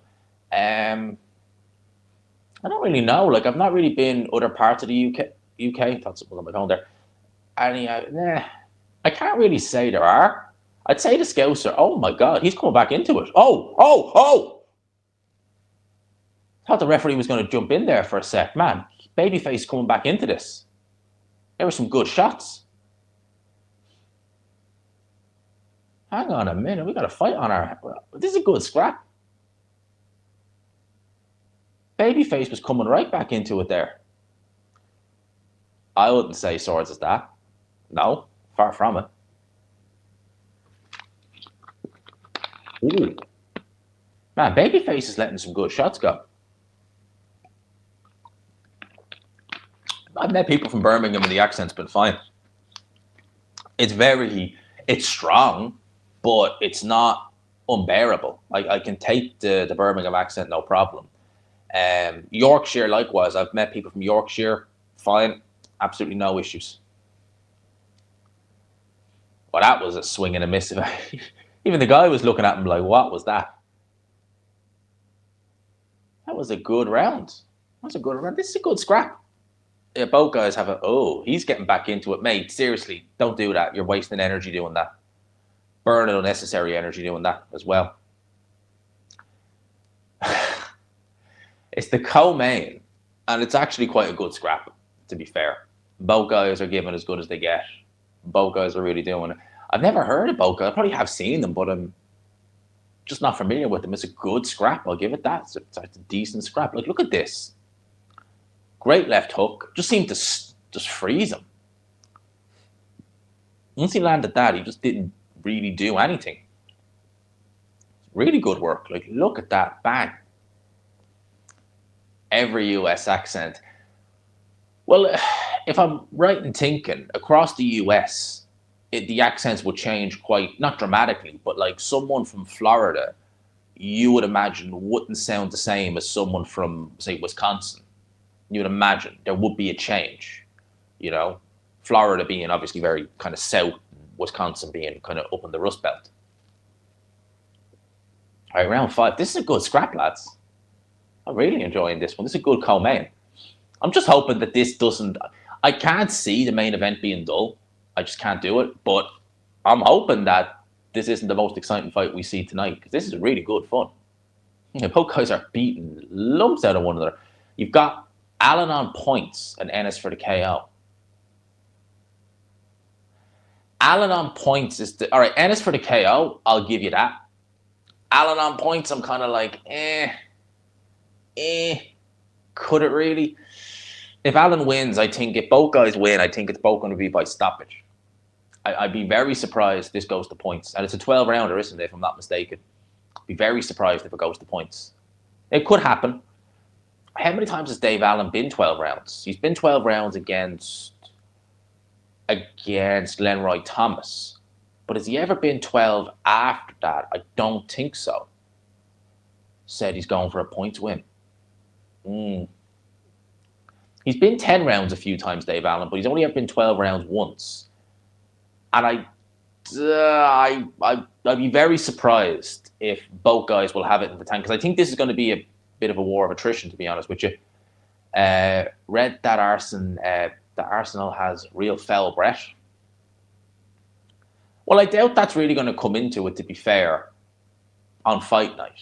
I doubt like that Dave Allen is going to be breeding in whatever Arslanbek Makhmudov is breeding on him. I doubt that's really going to make much of a difference. Will you watch the booth? Like, no, I'll watch it in the morning. Hell no, I'm not staying up for that. I'll watch it in the morning. Now, do you remember when the Zone first came to the UK? What they used to do is they used to show some of the US fights at UK time. Now, I don't see why they don't do that. I don't see why they couldn't just go straight from this show, this card, into the Boots card. But, well, they will, but you know what I mean. Into the mains, they won't do it. Anybody called Arsenal has bad breath? Arslanbek has bad breath. Well, doubt either will go past British level, but they're fun. Yeah, both guys look limited. Like they're fun. There is limitation there. Both guys defensively, definitely, especially the babyface. He's defensively not blessed at all. But they're definitely going to have some good scraps. I mean, babyface was nearly stopped in, what was it, round 4 or round 5? It is a good scrap though. It is fun. Yeah, both guys are taking some shots in there. You could say he's got somewhat decent hand speed. Somewhat, but yeah, there's not much. What's that say? Which current boxers can you see in doing well in Bellew versus Frampton's role? Which current boxers?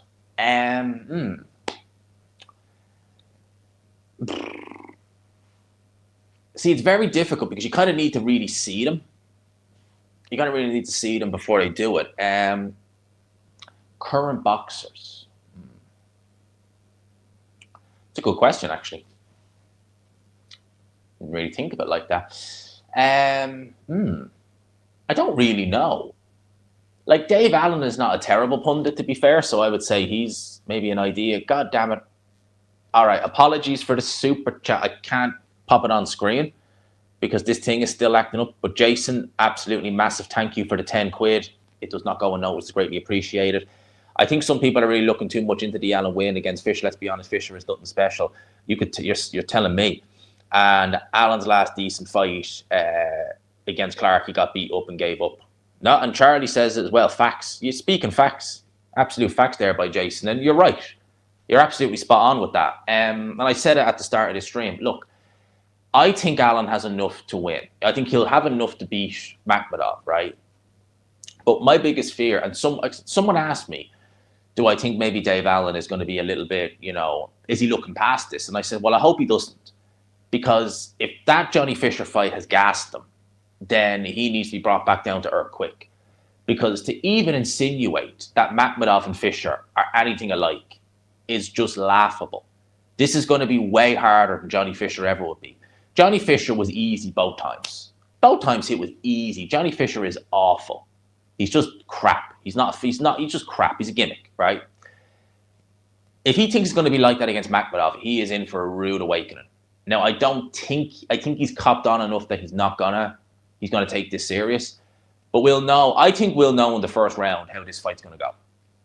I think the first round we'll know exactly how this fight's going to go. If Dave Allen comes out and he's not throwing shots and Makhmudov's getting his shots off, Dave Allen is in for a world of trouble. He really is. So I think we'll know really quickly how this fight's going to go. Just in my opinion. But we shall see. We shall see. But I think, yeah, you're completely right. I still think Makhmudov is limited enough that Allen should be able to win. Should be able to win. And I think for Dave Allen, you got to figure it like this, right? He said it himself. He wants to make a couple of paydays. He wants to do something in his career, right? You lose to Makhmudov and you lose bad. Let's say he loses bad. I'd say stick a fork in him because you might get maybe a payday as another opponent, but that's it. You're not going to be the main attraction. Like, you had that chance 6 years ago and you lost to David Price on the undercard of Dylan White versus Rivas, and then you were fighting, who did you fight? Dorian Darch. Then you left for a couple of years and then you fought Fraser Clark. That's not that long ago. He fought Fraser Clark. So yeah, Dave Allen needs to be on it like a Carbonnet. It's as simple as that. He needs to be on it like a flipping Carbonnet. If he's not, he's in trouble. Big trouble. I think, well, what the? Oh, his mouthpiece fell out. I don't think the fighters that. What the hell? I don't. That's weird. The fighter never normally stops this. Normally the ref who's supposed to do it. Shouldn't that not? All right. I've never seen a fighter like stop the fight in terms. It's only the referee who does that. Michael Alexander. I'm wondering, could you have technically called that a knockdown? Who could get KO'd within 4 rounds? Allen, who doesn't throw enough punches for me. You're absolutely right there as well. By the way, 146 in the building with 84 likes. If you could hit the like button, I greatly appreciate it. And if you could as well, please consider hitting subscribe if you haven't already.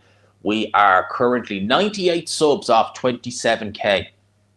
We're getting nearer to 30k, people. Holy crap. Do you know, only 1 year ago, well, actually, it was 1 year and 1 month, I hit 20k subs. Nearly 7,000 subs a year later. That's pretty good going, if I do say so myself. But yeah, if you could hit the like, hit subscribe. I know the sound might not be as good as it is back in London, but we will fix that. We will fix that. Once I figure out, my goal for tomorrow is to get those Rode mics hooked. So when you see me do review of the week, I've got the Rode mic plugged in, and it should sound good. Hopefully, fingers crossed. And we might do a live tomorrow as well. Maybe, maybe not. If I can get the Rodes set up, because I love all the equipment. I just don't know how to work it sometimes. Sometimes. But yeah. This is a decent scrap, lads. I'm not going to lie. It's a decent little scrap we have here. So how many likes are we on now? Just out of interest. Just out of interest. How many are we on? Look at that. 4 more likes. I'll take it. I like to listen to you, buddy. To be fair, you know your stuff more than most. Well, thank you, mate. I think some people will tell you the other. Will tell you that I'm full of something. But I like to think, when it comes to boxing and sport, I just love sport so much. Like football, I just love, and I just love talking about it. It's as simple as that. I just love it. So I appreciate that, mate. Thank you. And it helps to just have a good memory as well, because I just remember weird stuff about fights and like undercards and stuff. So I'm just like, oh yeah, this happened on this date and this happened on this. So it helps that. Sometimes I just like, do you research? Like, nah, just remember it. There's a few times we've done the look back, and that has been like, who's on the undercard just before we film, and I'm like, oh, was this? You researched that? I'm like, no, I didn't. I just remembered. I'm just going off memory. So yeah, it's good. It's good. So the look back is always. We actually use those Rode mics are the same ones we use on the look back. Believe it or not, we use them on the look back. Because obviously we can't have a proper mic put on, so we have the little mics, pop it in, and we're good to go. So they're very good. They're very good. And big up to Visual Takes. How are you? Very, very long time sub in Visual Takes. Very long time sub. Well, it's got to be about 6 years, isn't it, mate? You've been there since pretty much day dot. So big up to you. I hope you're keeping well, man. Hope you're enjoying the fights if you're not busy. And what time is it actually? Yeah, it's nearly 9:30. So fight should be on by about 10. I had a bet on Dylan White. Was that Dylan White to beat Itauma? Oh, it was. He looked in shape, but boy was he outgunned. Boy was he outgunned, man. That referee is taking a look in there. He really is. Before we do anything, I need to grab a charger and I need to switch the fire off. It's cold. Well, it was cold in here, but I have the electric fire on and it's boiling. So give me one quick sec.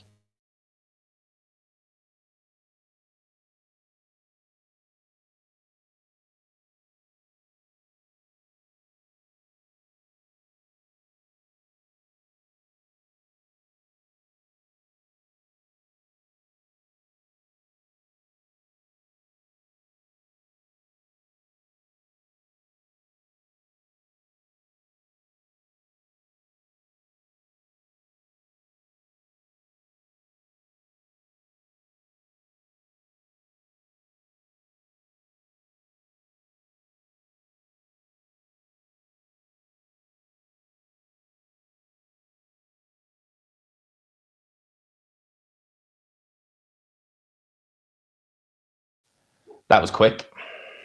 There we go. Sorted. And I had to turn the fire off and plug this in because it was on 3% now, but it was on 2% a second ago. So I was like, nah, I need to read some of the chats that come in, and I need to leave a like and stuff on them, and I can't do it if my main phone is dead. About to stick on the fight now, it's almost main event time. Yeah, and because it's a standard show, like it's standard Matchroom, so it should be pretty, boom, we're good to go. They'll do a quick preview, of course. They'll preview what's coming up on the zone, and then they will get into the main event, so it'll be a pretty quick turnaround. I'm looking forward to this, people, I am. And one thing I like about Dave Allen is his ring walk. He always goes to the ring, or at least he normally goes to the ring with Eve, is it Eve, what's her name, Eve Cassidy, is that her name? And she sings the, oh, my phone fell there. She sings, what's the Fields of Barley? That's what I'm going to call it. I don't think that's the name of the actual song, but you know the song by Sting, and she does sings it better, to be fair. But yeah, he always uses that. Fields of Gold, that was it. How long until the Allen fight starts? Should start, I would say, roughly in the next 20 minutes, roughly, because there's 2 more rounds of this. I'm probably going to get them. They'll do a quick preview, and I'd say in the next 20 to 25 minutes, they'll be in the ring fighting. So we're in for it, lads. It's going to be good. It's going to be good. I'm looking forward to this fight, man. I think it's going to be good. I think it's going to be good because you're talking about 2 very unsophisticated heavyweights throwing leather. I mean, what's not to like? You know, your 2 unsophisticated heavyweights are going to throw leather. That's just got fun written all over it. That has fun times written all over it, and I'm going to be enjoying it and watching it and enjoying it the whole way through. This has been a fun scrap, though, in fairness here. It's been a fun little domestic dust-up. English title, so English level. That's why I always say there's fun at all levels. Neither of these are going to set the world alight, but they're fun. 25 minutes, he said. Yeah, roughly. This is going the distance, definitely. So they'll do the 9th and the 10th. So we're looking at, what, 8 minutes? So we're looking at probably another 10 minutes of this. They'll do maybe a 10, 15-minute preview. The ring walk looks only short, so it won't be a long ring walk. Boom, we're in. Then we're good. So not long, I would imagine. I would imagine we're not long off fight night. I would imagine anyway, but we shall see. We shall see. But yeah, he lost to Vianello too. Yeah, he did lose. That's not a good look. Although Vianello, he is slightly better than Dave Allen, but yeah, the Caballel defeat, that's aged well. You know, Caballel's a top heavyweight, top elite heavyweight, so that's not anything to worry about. Love Shack, big up. Yes, G-Man. Big up to Love Shack every time. Some of the names I see, I just think how creative. They're just great. Some names on channels I've seen here are just unreal. Unflippin' real. They're great. They really are. Actually, I want to check real quick. Does anyone, because obviously you all know I'm a sports fan through and through. I want to just check the darts real quick and see how the darts are going. Because I've been following the World Grand Prix. I don't know if anyone else likes darts, but I certainly do. How are we looking with the darts? Who's doing what and who's in the final? Danny Noppert is on the board. 3-1, he's losing to Luke Humphries. I like Danny Noppert. It'd be nice if he did get the win. Can't see it, though. Can't see it. So Luke Humphries is currently beaten. Yeah, that was a great game yesterday, wasn't it? Him against Gezi Price. Crap. One sec. I don't need to mute it for that. I just need to move and grab my charger. Where the couch is, it's so awkward from where thing is. So, yeah. There's that. There we go. What's my top 5 F1 list? He's 37. Wow, he doesn't look it. My top 5 F1 list. Top 5 F1 list. Michael Schumacher, Ayrton Senna. As it stands, Lewis Hamilton, Max Verstappen. That may change. And then in at number 5, I would put... Who would I put in at number 5? Who would I put in at number 5? That's a good question. Prost, no, I wouldn't put Prost in. I think maybe Fangio. Maybe Fangio. Oh God, no, not Vettel. Hell no. Vettel's not Vettel. No. And that's honestly, like Vettel. If I was to do top 10, I'd maybe say Prost in at number 6. Oh no, I know Alonso. Yeah, Alonso was ahead of Vettel, definitely. Oh, Alonso's ahead of Vettel. Yeah, definitely. So Alonso's up there. I'd actually put Kimi probably ahead of Vettel as well. Prime Kimi would smoke Vettel. So yeah, Vettel's definitely not in top 10. No way. But yeah, no, Michael Schumacher number 1, and that will never change. Doesn't matter what Max does, that will never change. Michael Schumacher is the GOAT. He was I loved Michael Schumacher growing up. He was the GOAT. Like, he was my first ever sporting kind of proper. That's the guy, So nothing's ever going to change that. Like Michael Schumacher is that. He just is that. I just know to mention if I want to trigger F1 fans. I'm happy to talk F1 anytime. In fact, I actually remember when we did, I think it was the Fury and Ganu watch along.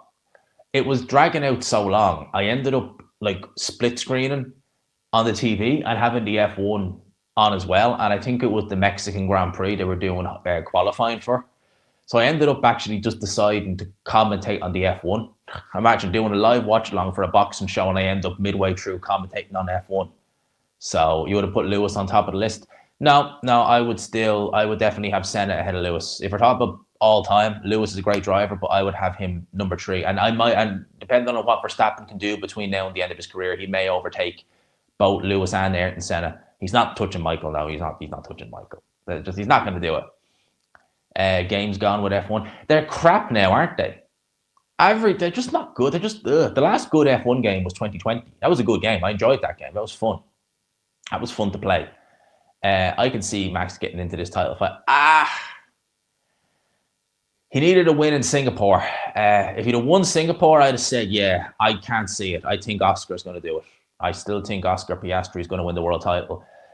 Max will win more, but he's not winning it this season. I'd love for him to prove me wrong. I would love it. And he's been unlucky in Austria in particular. Kimi Antonelli absolutely screwed him. But no, he's not winning it this season, unfortunately. Favorite ever Irish boxer? Probably Carl Frampton. I don't think Lewis will. Personally, I think that even if Ferrari give him the machinery to win it, I'm noticing, look, Lewis is a great driver. And it's frustrating when he says he's rubbish because he's not. But I think there is a little bit of slippage there. I think you can see it. There is that little bit of slippage in him. So I think, again, if he gets the right car, I think Charles has the beating of him.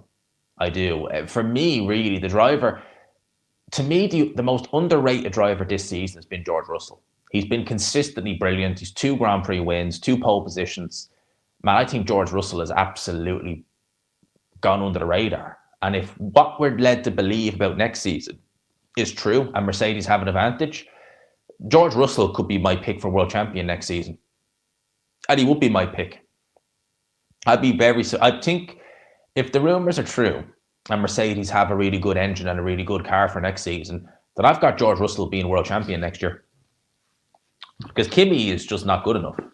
It's not he's not good enough. He's too inexperienced. He's not Max. He's not a Max. He needs more experience. He needs a smaller team. I think there's a good driver in Kimi Antonelli, but he shouldn't have went straight to Mercedes. He needs to be. They should have put him in a Williams and put Carlos in that car. Oh yeah, Leclerc has always been a great qualifier. But that doesn't surprise me because his pole to win ratio was horrific. It still is horrific. He's a good racer, Charles Leclerc, but he's a great qualifier. Like over one lap, you see the way he attacks corners and you're just like, holy crap, the speed he carries. But the problem is, he just can't bring it into the race. Yeah, man, it did. It hurt it. It's turned up. Man, Max is just phenomenal.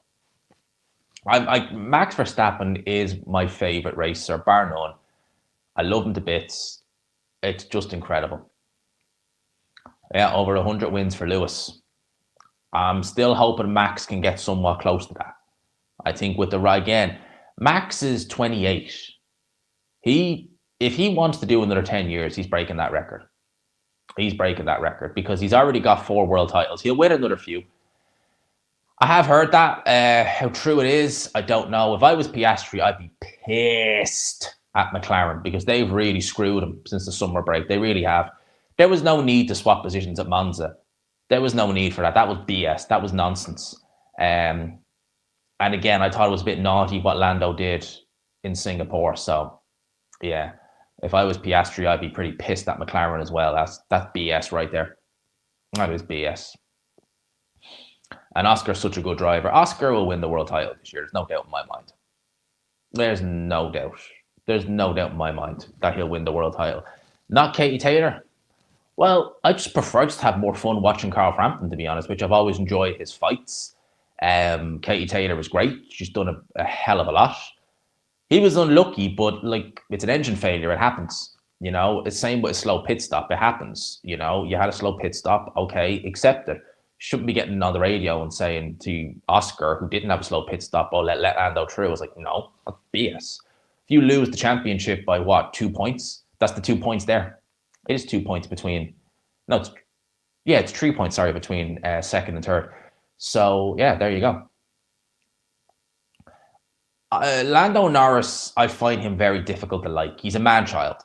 That's what he is. He's a man-child. I've always had a bit of a about Lando Norris. I've just always felt he's like a man-child. Whereas Oscar, even though he's younger, is just more on it.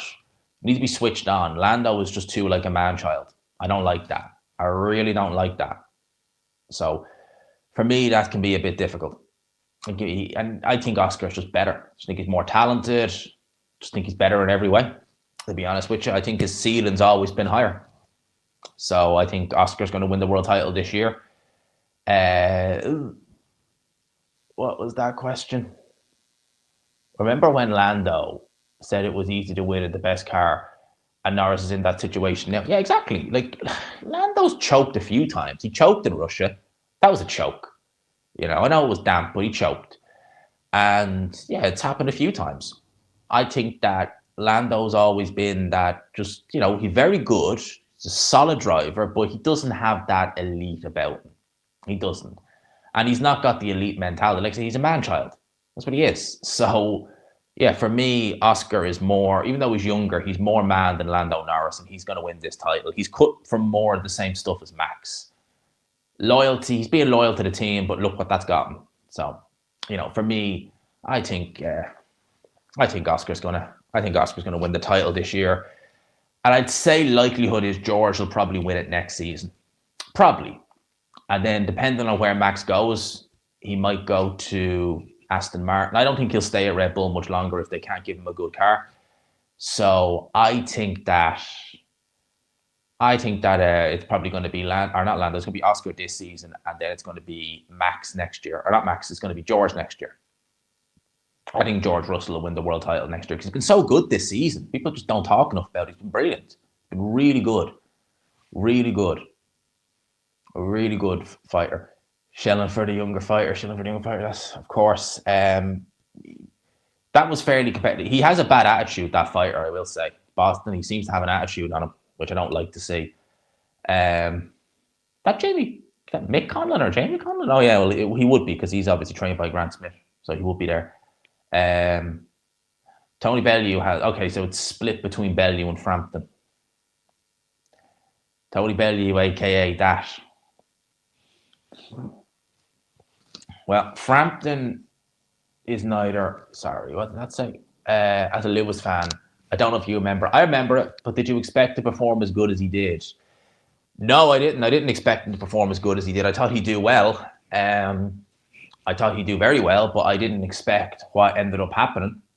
Obviously, he was unlucky not to win the title that season. It was a big turnaround that Kimi did. But yeah, no, I didn't expect it. Let's hear the scores.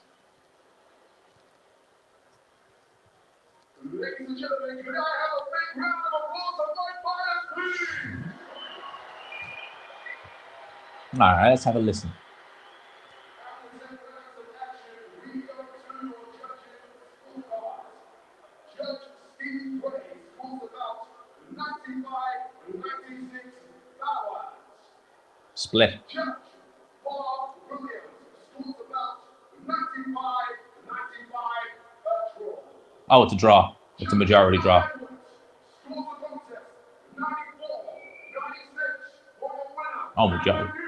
Majority. What? Why did they do it like that? You ruined it. Oh man, MC, what the hell was that? You ruined it. You spoiled it. Even MC, why did you do it like that? That was awkward.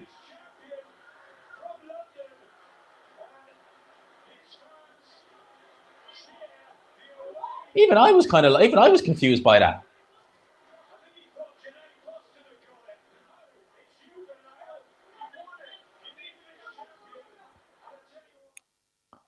Jeez, that was a. Why would you? So if it's a majority decision, why would you announce? And you ruined it because you announced that he won on one scorecard. Then it was a draw. What? No.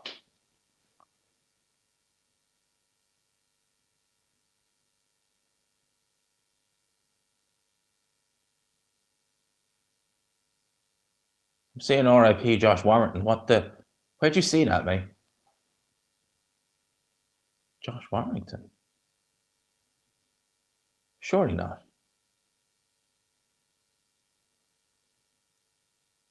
Josh Warrington? I ain't seeing anything. No, I'm not seeing anything. No? No, I'm genuinely, I'm not seeing anything. Sorry, thing. I'll go on to the. I have to click off that there.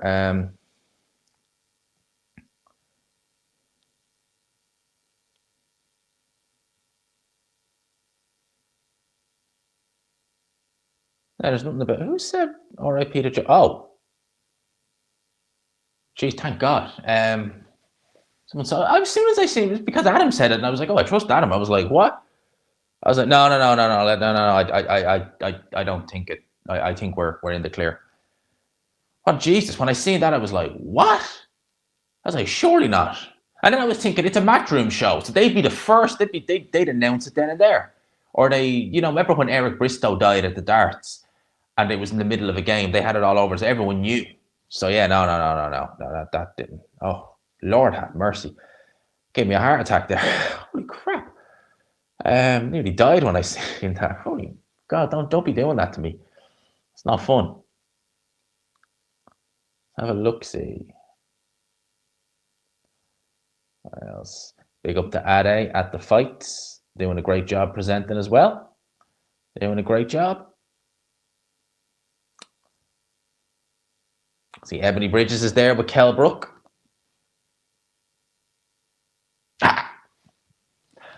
Someone going to tell her? Someone going to tell her?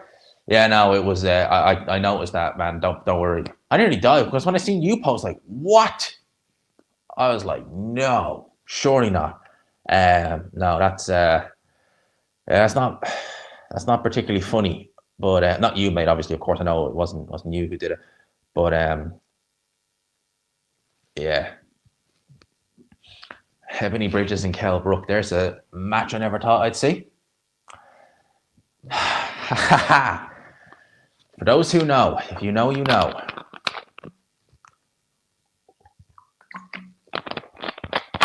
And people, 170 in the building. If you haven't already, do please hit the like button. The main event is next, mate. Main event is next. If you haven't already, get the likes up, people. We got to get the likes up.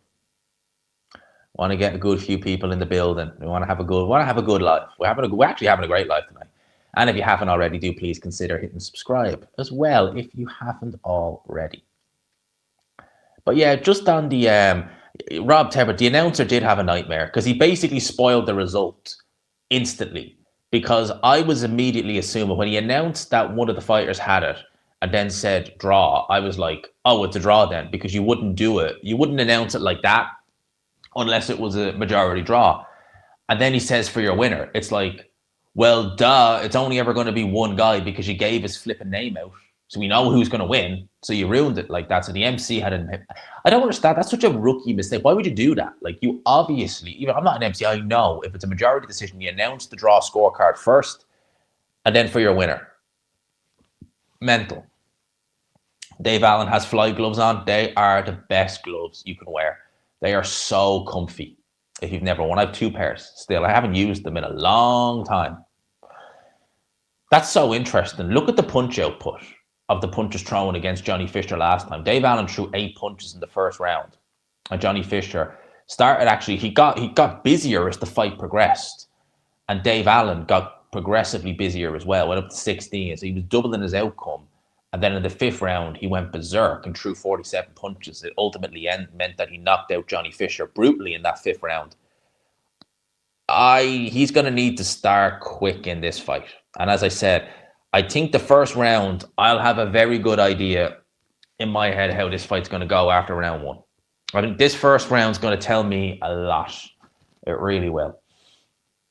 I'm just hoping we get straight into it, to be honest with you. I think it's going to be really, really good. They're showing some... Yeah, look what Caballel did there. You see, Caballel is... They're showing highlights of Caballel. Caballel is on top, right? He's pinning him against the ropes. He's hurting him to the body.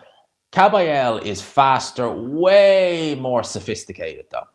Way more sophisticated than Dave Allen. And what he's doing there, I can't see Allen doing that. I think Allen is going to get knocked out or quit in the corner again. I can't see him doing it as good as that, but I can see him doing a version of it. But it's going to be mad tough. Honestly, it's going to be mad tough for Dave Allen in there. He should do it. He should win because Makhmudov is very limited fighter. Yeah, sadly not paying. So just listening to you. But of course, but it's not. It's standard DAZN. So yeah, I'm sure you could find other means. You know, I'm sure you could find some other means, mate. You know, you never know. But yeah, I'm just watching it on standard DAZN because.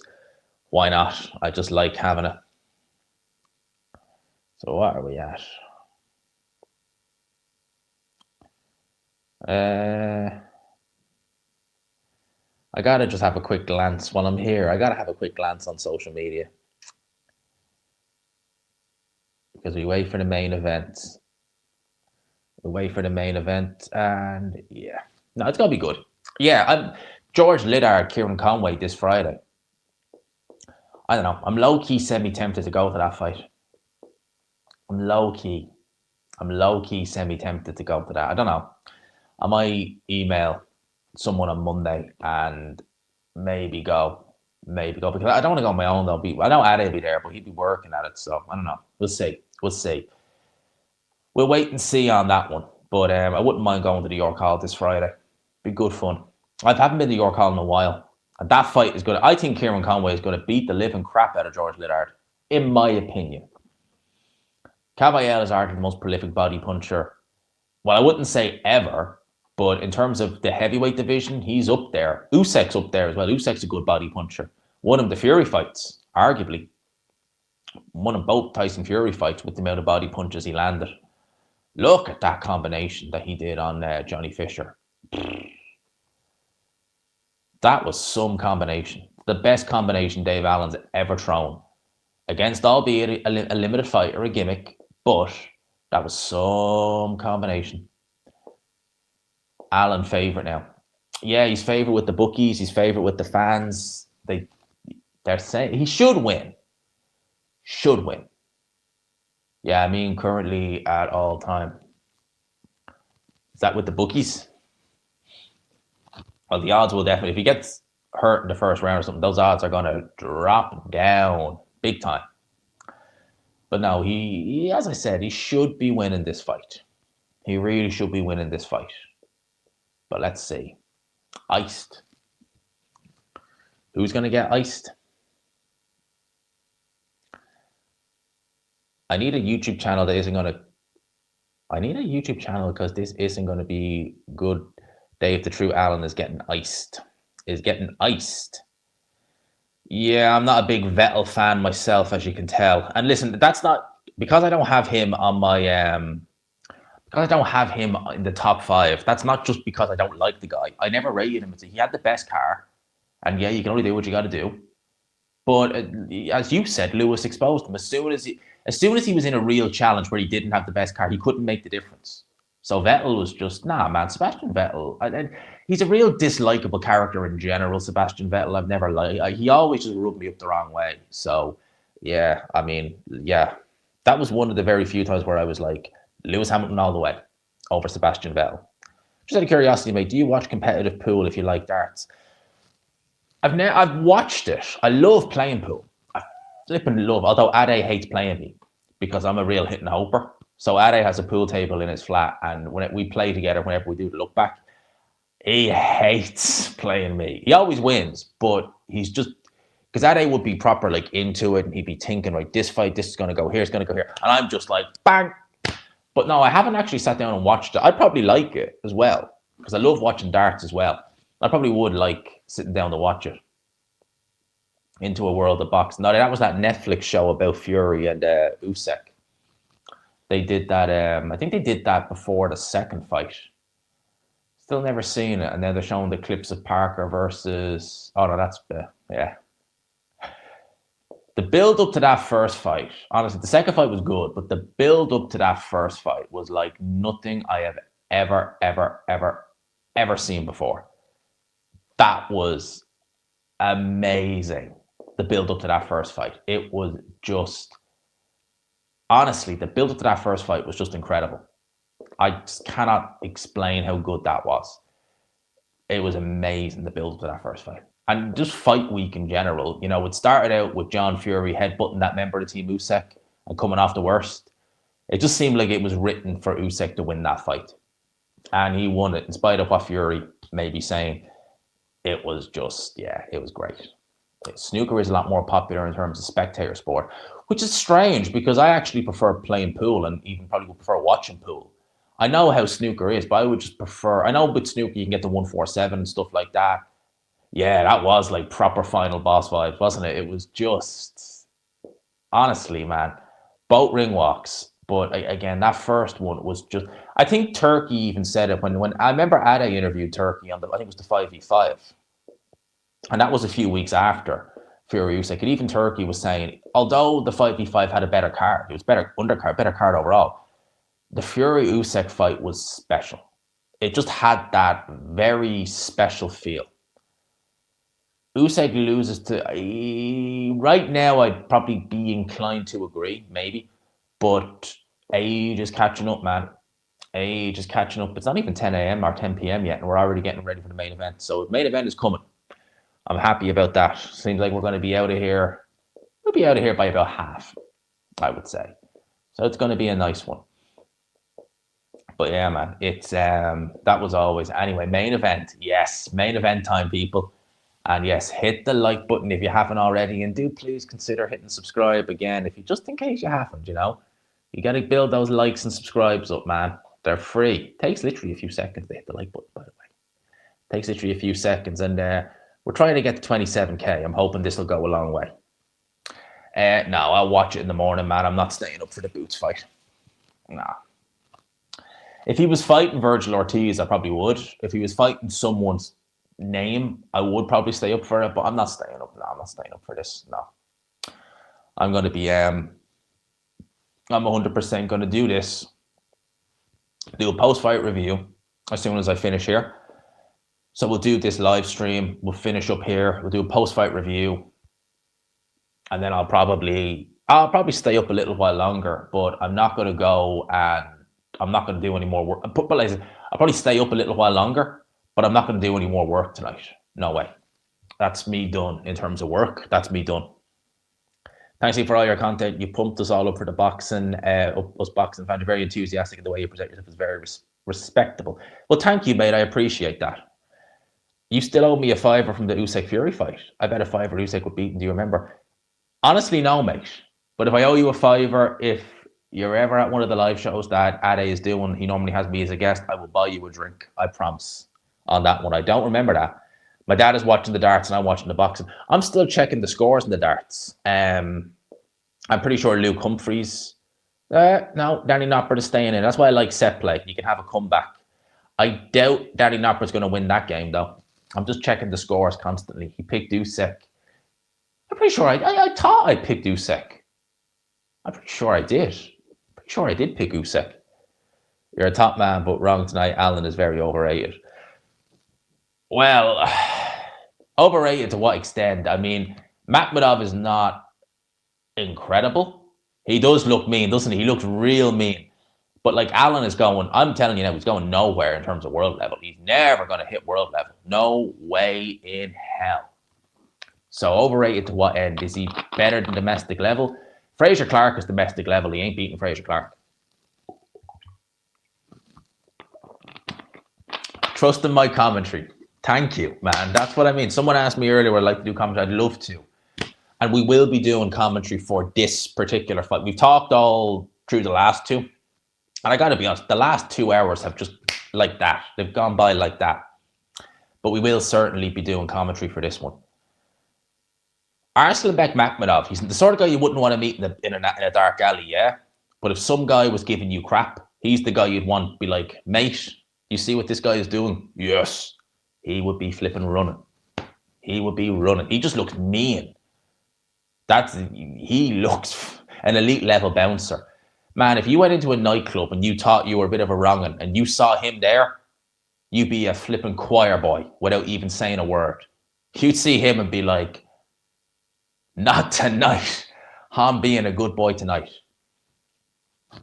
Ben Edwards, the MC, he's done a good job tonight, but he had a howler last fight. That was really, really bad how he announced the scores. If this does go to the scorecards, which it shouldn't, if it's majority or split, he needs to not do what he did last time because he absolutely effed up a majority decision. And he spoiled the winner before. Well, he spoiled the winner by saying who the first scorecard went to, and then by saying it was a draw, and then by saying for your winner, because we were like, well, there's only ever going to be one winner if you flip and announce who the first scorecard was for. Brains. So, yeah, don't be doing that. Don't be doing that. Wonder what Makhmudov's ring walk is.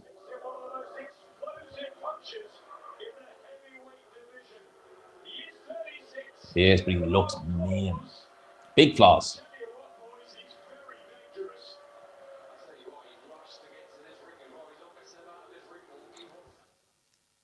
Weird head twitching. Could just be a little sync that he does. Some people do it. They have those little syncs where they're just like, you know, they do this and they do that. I wouldn't worry about it. Man, he looks mean. Holy mother of God. He's a big boy. He is a big, big boy. Arslanbek Makhmudov versus Dave Allen. But again, it's going to be good. I'm looking forward to this. And I will say that Sheffield Arena looks like a really good atmosphere in there. It really does. It really looks good. Dave Allen coming to the ring with Eve Cassidy.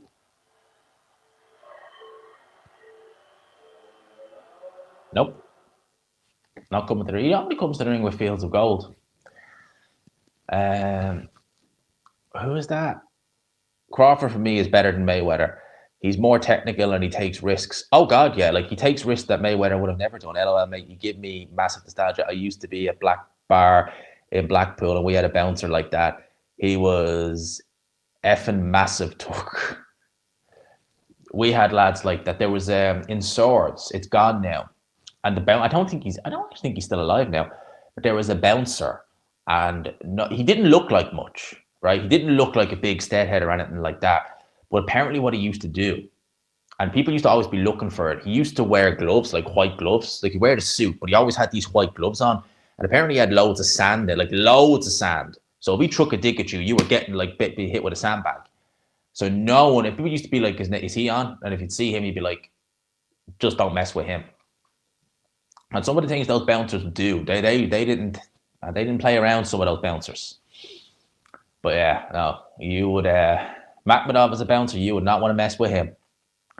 There are certain fighters you just think, yeah, if they were bouncers, yeah, apparently. But obviously he never had any problems with me, obviously. But apparently that's what he used to do. He used to get the glove, like he wore like white, he wore like the suit. I think he was in his, well, maybe not 60s, but well in his 50s.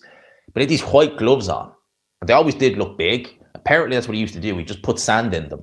So like loads of sand kind of around in the glove. So if he ever was to punch you, were getting hit with a sandbag. So it was crazy. And the thing was, right, his name was, people used to call him Chuck Norris because his name was Chuck. Does the winner face AJ? Thanks for the £2, by the way. I appreciate that. If it's Makhmudov, I'd say yeah. If it's Allen, I don't know. You'd think maybe because you could do it on pay-per-view. They'd chuck that on pay-per-view. Allen would make a handsome amount, but there wouldn't be a prayer of him winning. I think he'd take a horrendous beating against Anthony Joshua. But maybe, potentially, yeah. Eddie could be looking at this fight and thinking, winner gets AJ, because he said AJ's coming back in the new year, and you had me in tears with that one. Oh my God, like it's not even a pay-per-view and they still somehow find a way to come onto the channel. And I hope, yeah, it was him. He gave me tears, that one, yeah. Chuck Norris, the bouncer. I remember him. I remember him well.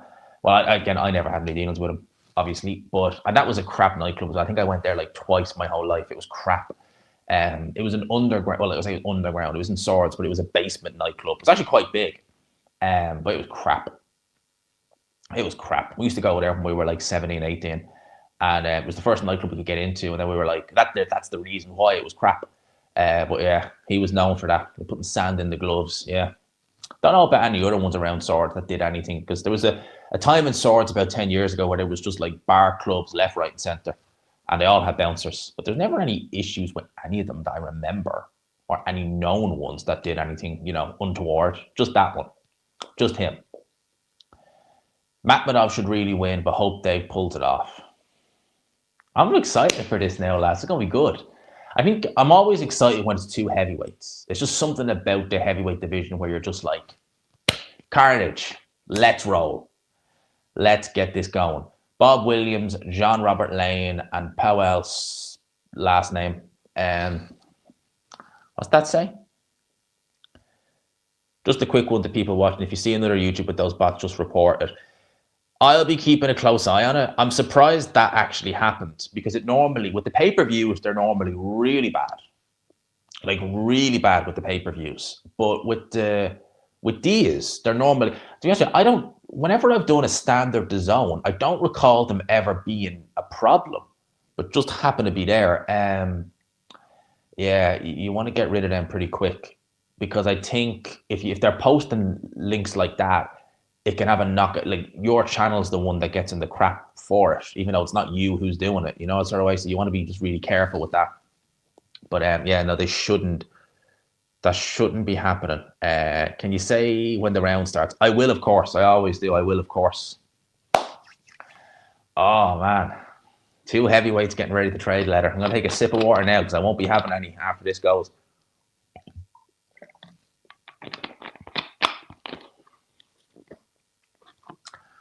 Dave Allen, 24, 7-2.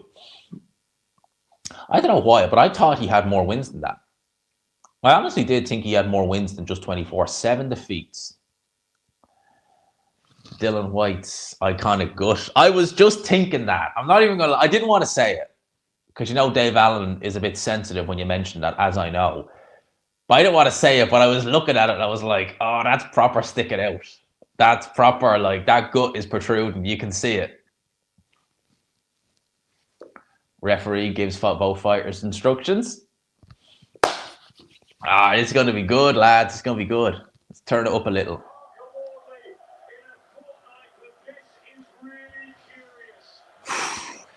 Here we go. I know. Here we go. Round one. Now, straight off the bat, Makhmudov is dipping a bit, so he's actually giving away his height. But straight off the bat, oh, look at this. Oh, good left hook by... Oh! No, that's balance. That's definitely balance. Straight off the bat, I knew that was going to happen. Dave Allen is just keeping that guard. But Makhmudov is going to be busier. I knew that was going to happen. So I had a feeling Makhmudov would be coming out throwing shots from the opening bell. Dave Allen needs to just tuck up. See, that jab is very slow. It's very slow, and it's more a rangefinder, but that's a big right hand from Makhmudov. So he wants to be careful with that right hand. And this is what Dave Allen needs to do. He needs to work up close. Makhmudov just pushing him back, though. Yeah, he tripped it. The way he did trip, it looked like a shot went in, but no, it was definitely a trip. But Makhmudov straight away, I knew he'd be on the front foot. Now he's backing Dave Allen up, but then again, but see what he's doing? He's smothering his work there. And he's taking a step in. He's actually giving Dave Allen a chance because Dave Allen was able to land a nice uppercut there. And that's what Dave Allen's going to want. Like, Makhmudov is very unsophisticated up close. Very unsophisticated. He's very unsophisticated in general. That's Dave Allen's best idea, is when he comes in, just maybe see what you can do up close, because at range, Allen's just going to get picked off. He's never been good at getting away from a jab. Like, if you put a jab on Dave Allen, he's really got no answers. We've seen that before with fighters. They put a jab on him and he's really thinking quite heavy. He rode that right hand very well.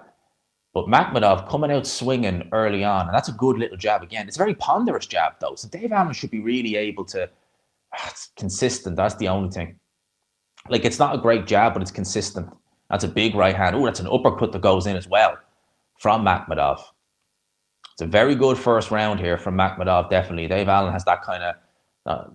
that's not a distressed look, but he's definitely in that mindset of, okay, keep it tight. Don't do anything silly because I'm not able to get my shots off. I did say this. I said this would be a telling first round. Now, the only saving grace is the 12-rounder. Dave Allen needs to be able to get through and soak up this early onslaught, because I don't know how good Makhmudov's going to be, as we go into the... there we go. As we go into the later rounds. Swing and a miss by Makhmudov. 20 seconds to go in the first round. That's kind of... It's not what Allen needs to be doing, but when Makhmudov is stepping in, he needs to be... Yeah, I seen the RIP price. No, we fell for that with Josh. Well, we almost fell for it with Josh Warren. We ain't doing that again. That's a good first round by Makhmudov. You have to give him that round. But you see, that's what Dave Allen needs to do. When he steps in like that, he's very unsophisticated up close, Makhmudov. So Allen's able to get those hooks and those uppercuts in.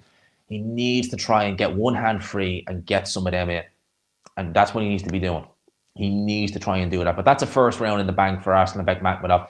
Came out aggressive, landed a couple of jabs, couple of right hands on Dave Allen.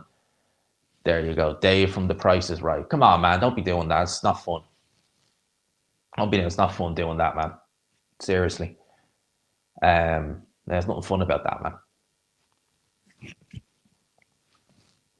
But yeah, how did we have the first round going? I won't kick him just yet. I'll give him the benefit of the doubt on that one, but no more, man. That's not fun doing that. Let's see. Yeah, good left hook. That was probably the best shot of the round, to be fair, by Allen, but it didn't really have the desired effect. It was more a trip from... Needs to what? 30 seconds in, Dave Allen needs to tuck up. He does need to tuck up. Round 2 is underway, and straight away, Makhmudov, he's letting some big shots go there. And he really backed Dave Allen up there. And that jab from Makhmudov is very consistent. You don't want to do that. Leaning up against the ropes like that, man, no. Not with that where your chin is exposed. That's just going to make it even worse if you do get tagged. And he's getting tagged with that jab. He's getting hit with that jab a lot. Like, again, it's not a fast jab, but look how consistent. That was a big right hand that went in. Allen felt the weight of that. Working up close, Dave Allen, with that free hand. And that's where it is. You see how sloppy Makhmudov is up close. He's got those big, long arms. He's not really accustomed, I would imagine, to fighting up close like that. But those straight shots, a good uppercut by Makhmudov, and it backs Dave Allen up again. Allen just not able to get away from that jab. Although he is able to land some shots up close, but he's headhunting. Dave Allen actually needs to go to Makhmudov's body. And the funny thing is, Makhmudov is actually dipping. So he's given away a good bit of his height. So although the head is there, you can still go for the body. That's where he's been exposed before. Another jab goes in by Makhmudov, and it's not fast, but look at that jab. Look how consistent it is. and it's snappy. You can tell there's a lot of weight on that jab, and he's able to just pop that. Dave Allen has no answer for it. He's just got no answer whatsoever for that jab. Leads with a left hook by Makhmudov. Big right hand. Dave Allen feel that a bit? What's he calling time for? What the hell? What happened there? Head clash? What the hell? What's going on there? Head clash? Or what was it? Oh, low blow. Low blow by the looks of things. Yeah, low blow. I was looking at it. He was shaking. I was like, what? Is that a head clash or something? All right. Yeah, Dave Allen acknowledges that that was low. It was low. That was definitely low. I don't think it was done with bad intentions. I think it was just it happens. And look at that. That jab is so... Oh, shit. That was such a big left hook. That was a big left hook. Man, he hurt him with that. He definitely hurt him with that left hook. I don't care. That was a hurt. That was a big left hook. Dave Allen showing a good chin, but that was massive, that shot. He definitely felt that. Had to have felt that. Oh, man. He is pasting, man. He is pasting him up with that right hand. Or with that jab. Allen with the low blow. Oh, man. He is taking some shots there. I mean, it's looking... I'm sorry to say it, but it's looking a mismatch here so far. It's looking a mismatch on paper so far. Allen just has no answer. He just can't get by that jab. It's reminding me, it's very remindful of the David Price fight. That was such a big hook. I thought Dave Allen was going to go down from that left hook. It just looked so big. Oh, another right hand. And another, man. He is taking some punishment in there. Holy crap. Got a good chin, but you can only take so much. Look at that right hand goes in again. Misses with a left hook. And Makhmudov is warming into this. And Dave Allen, man, he's throwing that looping right hand now. It's looking like it, Sean. That's another round. That was a big round for Makhmudov. I want to see a replay of that left hook. That was massive. Whew. You're going to start showing which round they're going forward. I won't have it on the screen, but I'll tell you, we're going into round number 3. It's 2-zip. There's no way Dave Allen won either of those rounds, in particular the second round. But god damn, he shifted some punishment in that second round. He definitely shifted some... that left hook looked massive. Looked absolutely flipping massive. I want to see a replay of that. Or will they show it? No, they're just getting ready for round number 3. Okay, here we go. Yeah, that jab is just... He can't get past it. He's just got no answer whatsoever for it. Lands a little cuff and body shot. Is pacing himself. You can pace yourself, but... Oh, yeah, it kind of caught him more on the face and nose. If it had caught him there, I think he would have got a count. People, round 3 is underway. Now, you may remember, against Johnny Fisher, it has to be said. Now, although Johnny Fisher wasn't landing as consistent as Makhmudov is landing, and I don't think he's the puncher that Makhmudov is, but there's Dave Allen. That was a swell, saying that was low. No, referee said that was fine. Keep it up. Now Allen is starting to come on a little bit. There we go. Maybe he's been woken up. That's what he kind of has to do. But I think the swinging with the right hand, the big looping right hand, I think that's not what you want to be doing, because this isn't Johnny Fisher or Nick Webb. Makhmudov, although he's not the most talented heavyweight in the world, he is still better than those guys. And he'll see shots like that coming, certainly at this point in the fight. You don't want to be just chucking those big looping shots out. Another low, yeah. I don't know about that. Is Makhmudov pacing himself? Well, he's putting weight on those shots, but that was close to Makhmudov there with the right hand. He's putting weight on him, but I wouldn't necessarily be saying that it's anything to worry about. He's not really emptying the tank just yet. Man, will you stop with the RIPs, for God's sake? I don't get the whole concept of that. Oh, that was a nice lead uppercut by Makhmudov as well. And the jab, man, he just can't get past that jab. But he is a little bit busier in this round, Dave Allen. But he's just taken so many shots. I'm surprised his face isn't looking a bit more bashed up than it is. That right hand does get through the guard there. And another one. The only saving grace is that you hit him so much, you end up tiring yourself out. And that must be... But you see, here's the thing, right? That was a good left hook by Dave Allen. That was actually a decent shot. Decent left hook by Dave Allen. How did he hurt him with that? He definitely got a little bit of confidence there off the back of that left hook he landed. 1:10 to go. It was a good body shot by Makhmudov there. Now Dave Allen is on the front foot, looping that right hand. Makhmudov sees it coming down, backs him up. Oh, big right hand. Oh, big uppercut as well. This is the thing. It's dangerous. He's able to get this shot selection going. And even though Dave Allen is a little bit busier this round, it's nowhere near enough to do anything. It's not enough to win him the round. He's definitely got to be 2-zip and probably 3-zip after this. And he gets hit with another little shot up close. Makhmudov does look to hold, though. That's the first time he's really instigated a clinch. And he is telegraphing the right way too much. And Dave Allen is just swinging it as well. He's just, imagine Usyk watching. Usyk be looking, thinking, I'd go against them both. Oh, he's losing this round, definitely, Allen. He's not winning it. He's been more aggressive. He's done more. But he's not done near enough to win.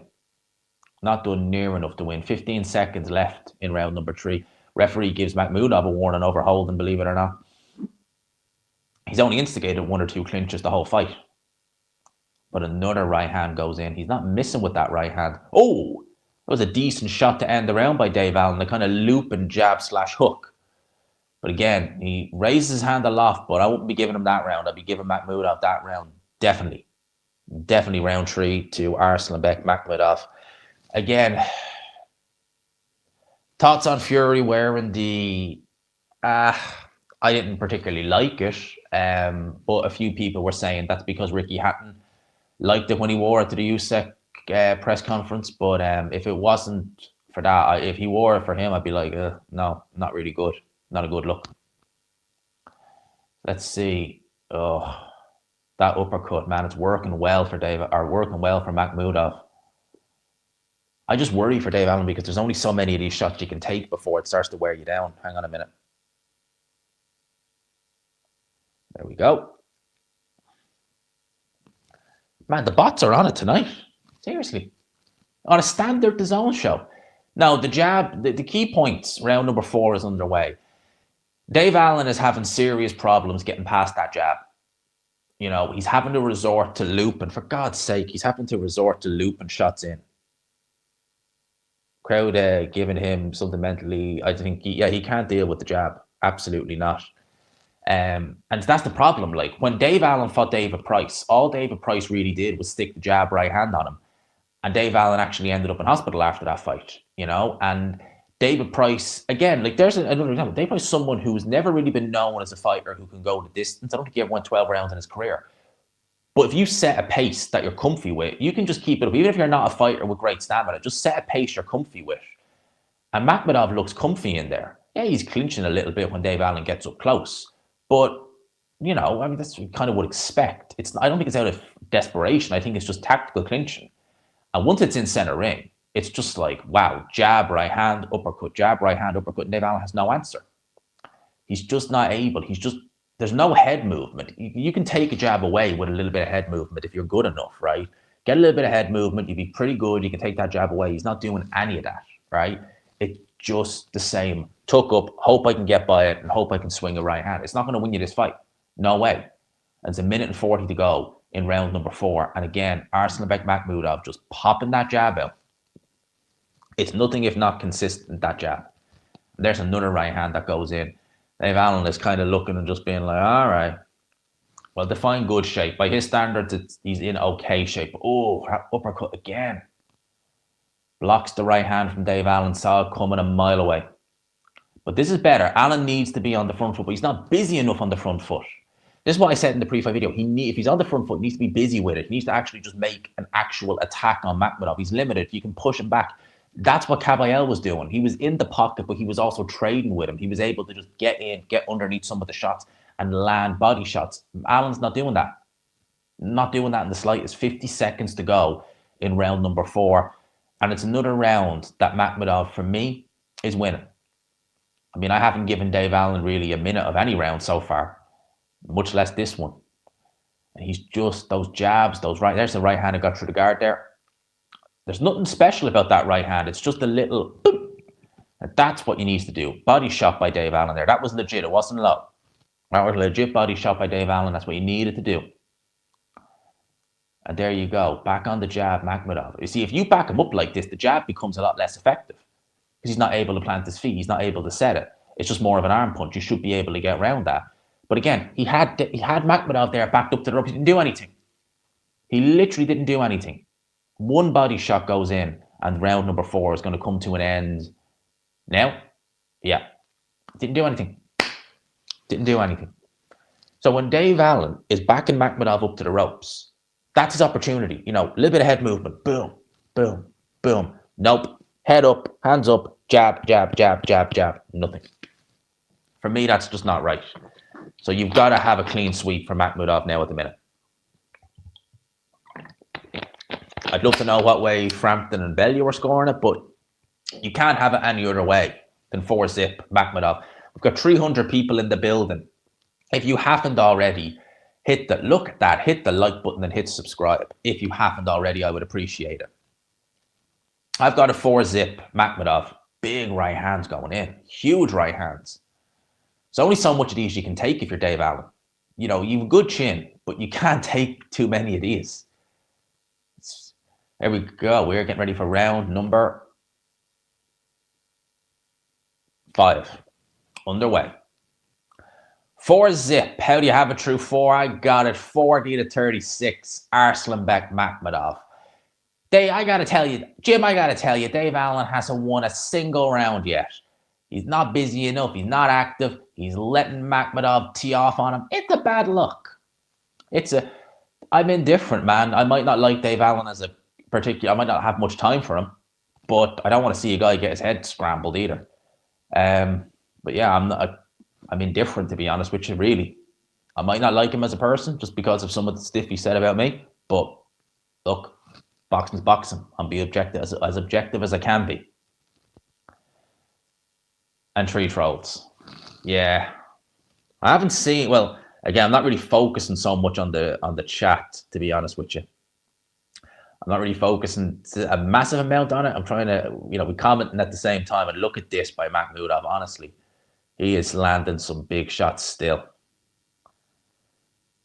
I did say he'd win. He could still be unlikely, but he could still, you never know. I mean, one of those right hands does lands. I gave Dave Allen the 3rd. No, he didn't. He did a little bit more in there, but he still took too many shots in that round for my liking, mate. For my liking, anyway.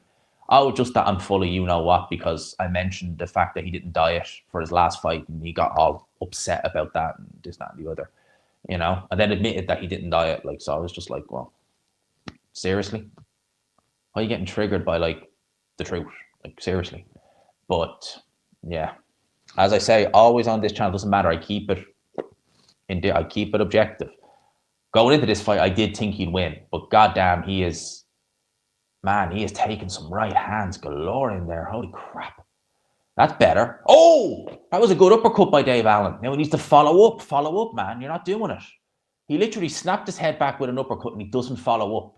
It was a good little uppercut that he landed, but he didn't follow up with it. That's what he needs to do. Oh, there you go. You see? Uppercuts by Dave Allen. There you go. Look, this is good work by Dave Allen. Now we're seeing something.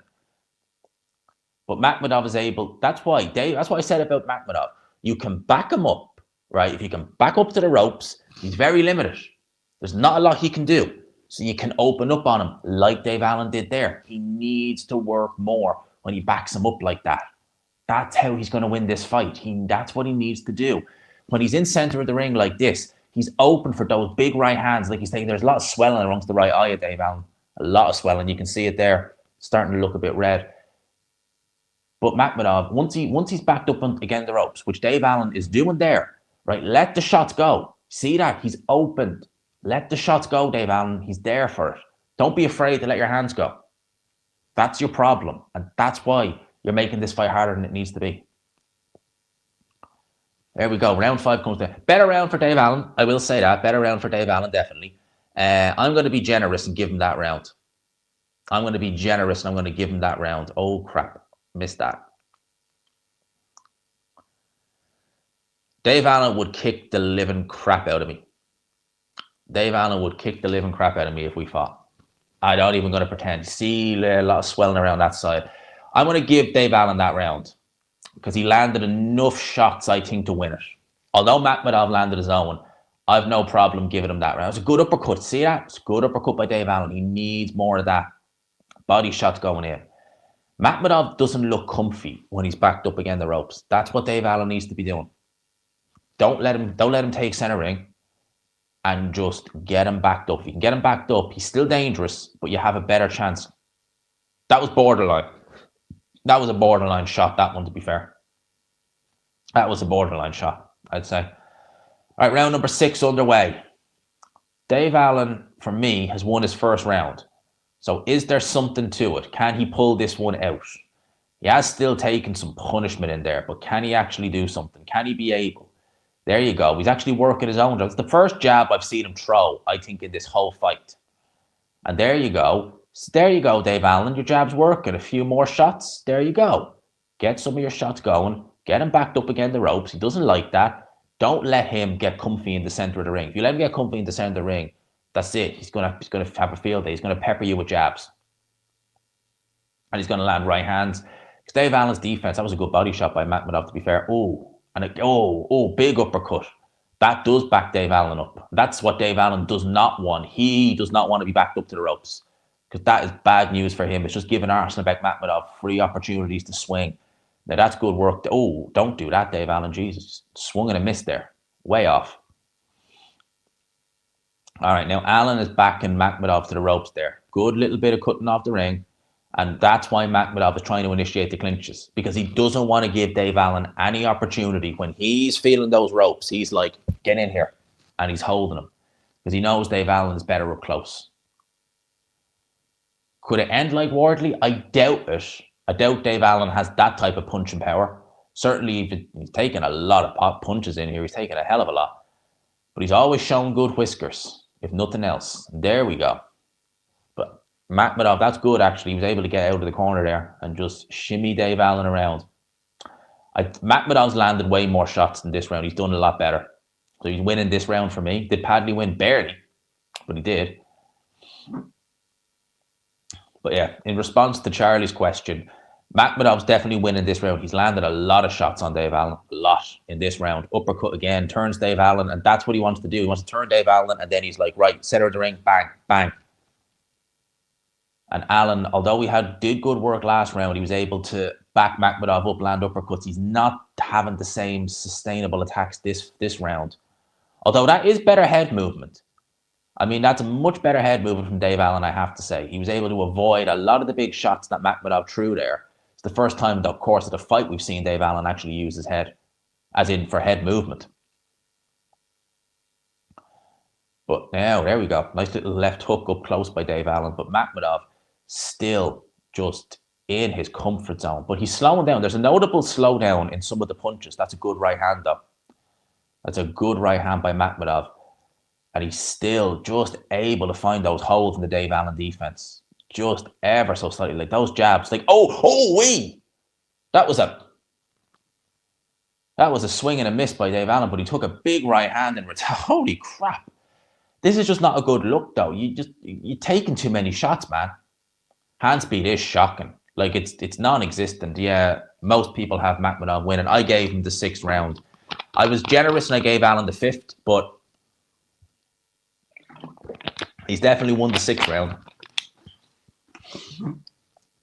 He did just stand there. Yeah, fan zone is fan zone. Fan zone, I think, if I remember correctly, fan zone, I think, had Ngannou to beat Anthony Joshua. I'm pretty sure fan zone, or at the very least, they had it razor close. Like, look at that. Like, look at that. You can't do that, man. Seriously. Just standing there and getting your head jabbed off. That's just, what the hell? Man. Do you want CTE? Seriously. Doing that. All right, round number 7, halfway through this fight. Fanboy zone. Yeah, you can't have this fight any other way. I mean, I was generous. I gave Allen the 5th round. Generously. But that's the only round you could give to him. Really. I don't think he won any other round. He was a bit more busy in the 3rd round, but still took too many shots. And he's still taking too many shots here. Look at this. He's just going to have to walk through a firestorm. But here's the thing, right? People talk about second wins and stuff like that. Talk about Fabio Wardley. Fabio Wardley didn't take near as many clean shots against Justice Hooney, and not as heavy shots as Dave Allen's. Oh, yikes! That was a good combination by Makhmudov there. I felt that for Dave Allen. I really did. Actually, that was bad. Like, this is the worry. Having a good chin, but taking these shots, it's not good. As I say, looks back Makhmudov up, but just stands there. That's exactly what I was saying. Apart from the fifth round, every time he's backed Makhmudov up, he's either been really crude with his shots or he's not thrown them at all. Because we've seen from the fifth round, uppercuts, body shots, you can land them on Arslanbek Makhmudov. He is there to be hit, but he's just not doing anything. It's like he's gone into that sparring partner mode. And look at that, he's going to have head jabbed off there. You can't be doing that, man. Seriously, like, they're scoring shots, especially a heavyweight, just walking into jabs like that. And there's another one. Oh, big uppercut by Makhmudov there. Allen definitely has a very good chin. Like, he's taken some shots, and I guess Makhmudov is not really sitting down on him that much, but goddamn, he's taken some punches in there. Oh, big right hand by Makhmudov again. And look, I can nearly see what he's trying to do. He's looking for an uppercut, Makhmudov. And you can telegraph it, but he's probably going to land it when he does throw it, even though it's telegraphed. Like, he's dipping in the shoulder. When he dips that shoulder down, you can tell he's looking to set up a little uppercut, or a big uppercut. And he just feels so confident that he can do that in there, like that uppercut there. Yikes. And again, there's no urgency from Dave Allen at all whatsoever. And he's just taking big shots. Like, he has opportunities. He's in punching range. Why is he not letting shots go? That's, again, my question. Why are you not letting shots go? You're in punching range. And, yeah, you're making Makhmudov work. But he's not. They're just arm punches. They're not really going to exert that much effort. You would have thought, oh, big right hand. Again, Makhmudov looks calm in there. And just clinches Dave Allen when Dave Allen gets close. Can use the free hand. But there's not a lot there. He's probably punch drunk. Well, I hope he doesn't get punch drunk. And the referee's going to dock a point. 1 point. I don't know about that. He is clinching, and it is a bit reckless with the forearm. But Dave Allen is kind of boring in. So, all right. It probably won't make a difference. But, yeah, that's 1 point gone. But that's still around for Makhmudov. What way do Boxing X have it? And by the way, 350 in the building. If you haven't already, do please consider subscribing. It would be greatly appreciated. It really, truly would. It would be greatly appreciated. So how are we going? I beg Dave Allen to throw something. That's from Lyndon Arthur. Yeah, Ade thinks Makhmudov is boxing really well. I do as well. Yeah, it seems like Boxing Twitter or X are in agreement with myself. They all have it 5-1 or 6-1. Yeah, I tend to concur with that. I'm very much in a. If you give Dave Allen a round, but I wouldn't be giving him much more than that now, to be honest with you. How's the chat? Oh crap, there was a bot there. Yeah, get rid of that. Someone has it 7-0. I don't see Dave Allen's head taken off. I've not seen Dave take his head offline. No, that's something Dave Allen doesn't normally do anyway. Round number 8 is underway, by the way. I mean, Dave has never been known for head movement. And as you can see, you don't take your head off center line. You're just asking. You're just asking for those straight shots. And he's been landing them all night. It's got so bad, as you said, one of the rounds, he literally just stood there to be jabbed at. I mean, again, you think, this is just me, you think like for a fighter, certain things would just be standard, just move the head off center line now and again. You don't even have to be consistent, just move it off center, especially if you know straight shots are coming. Just give it some head movement, move it off a center line. At the end of the day, that jab is being thrown from the waist. Like, he's not even holding it in the correct position. It's not like he's holding it like that and just snapping it out. He's literally holding it like that and just jabbing it out. And Dave Allen is still not able to get out of the way of it. That, it's a weak jab. And we've seen before, if you have a weak jab and you can kind of come in and come over it with a good solid right hand, you can have some success. And he's just not, there's just none of that. And there's a minute gone. There's a minute and 55 left in this round. And yeah, Dave Allen falls into a clinch, but it's about level. It's definitely not that. It's a resounding win so far for Makhmudov. I mean, he is boxing Dave Allen's head off.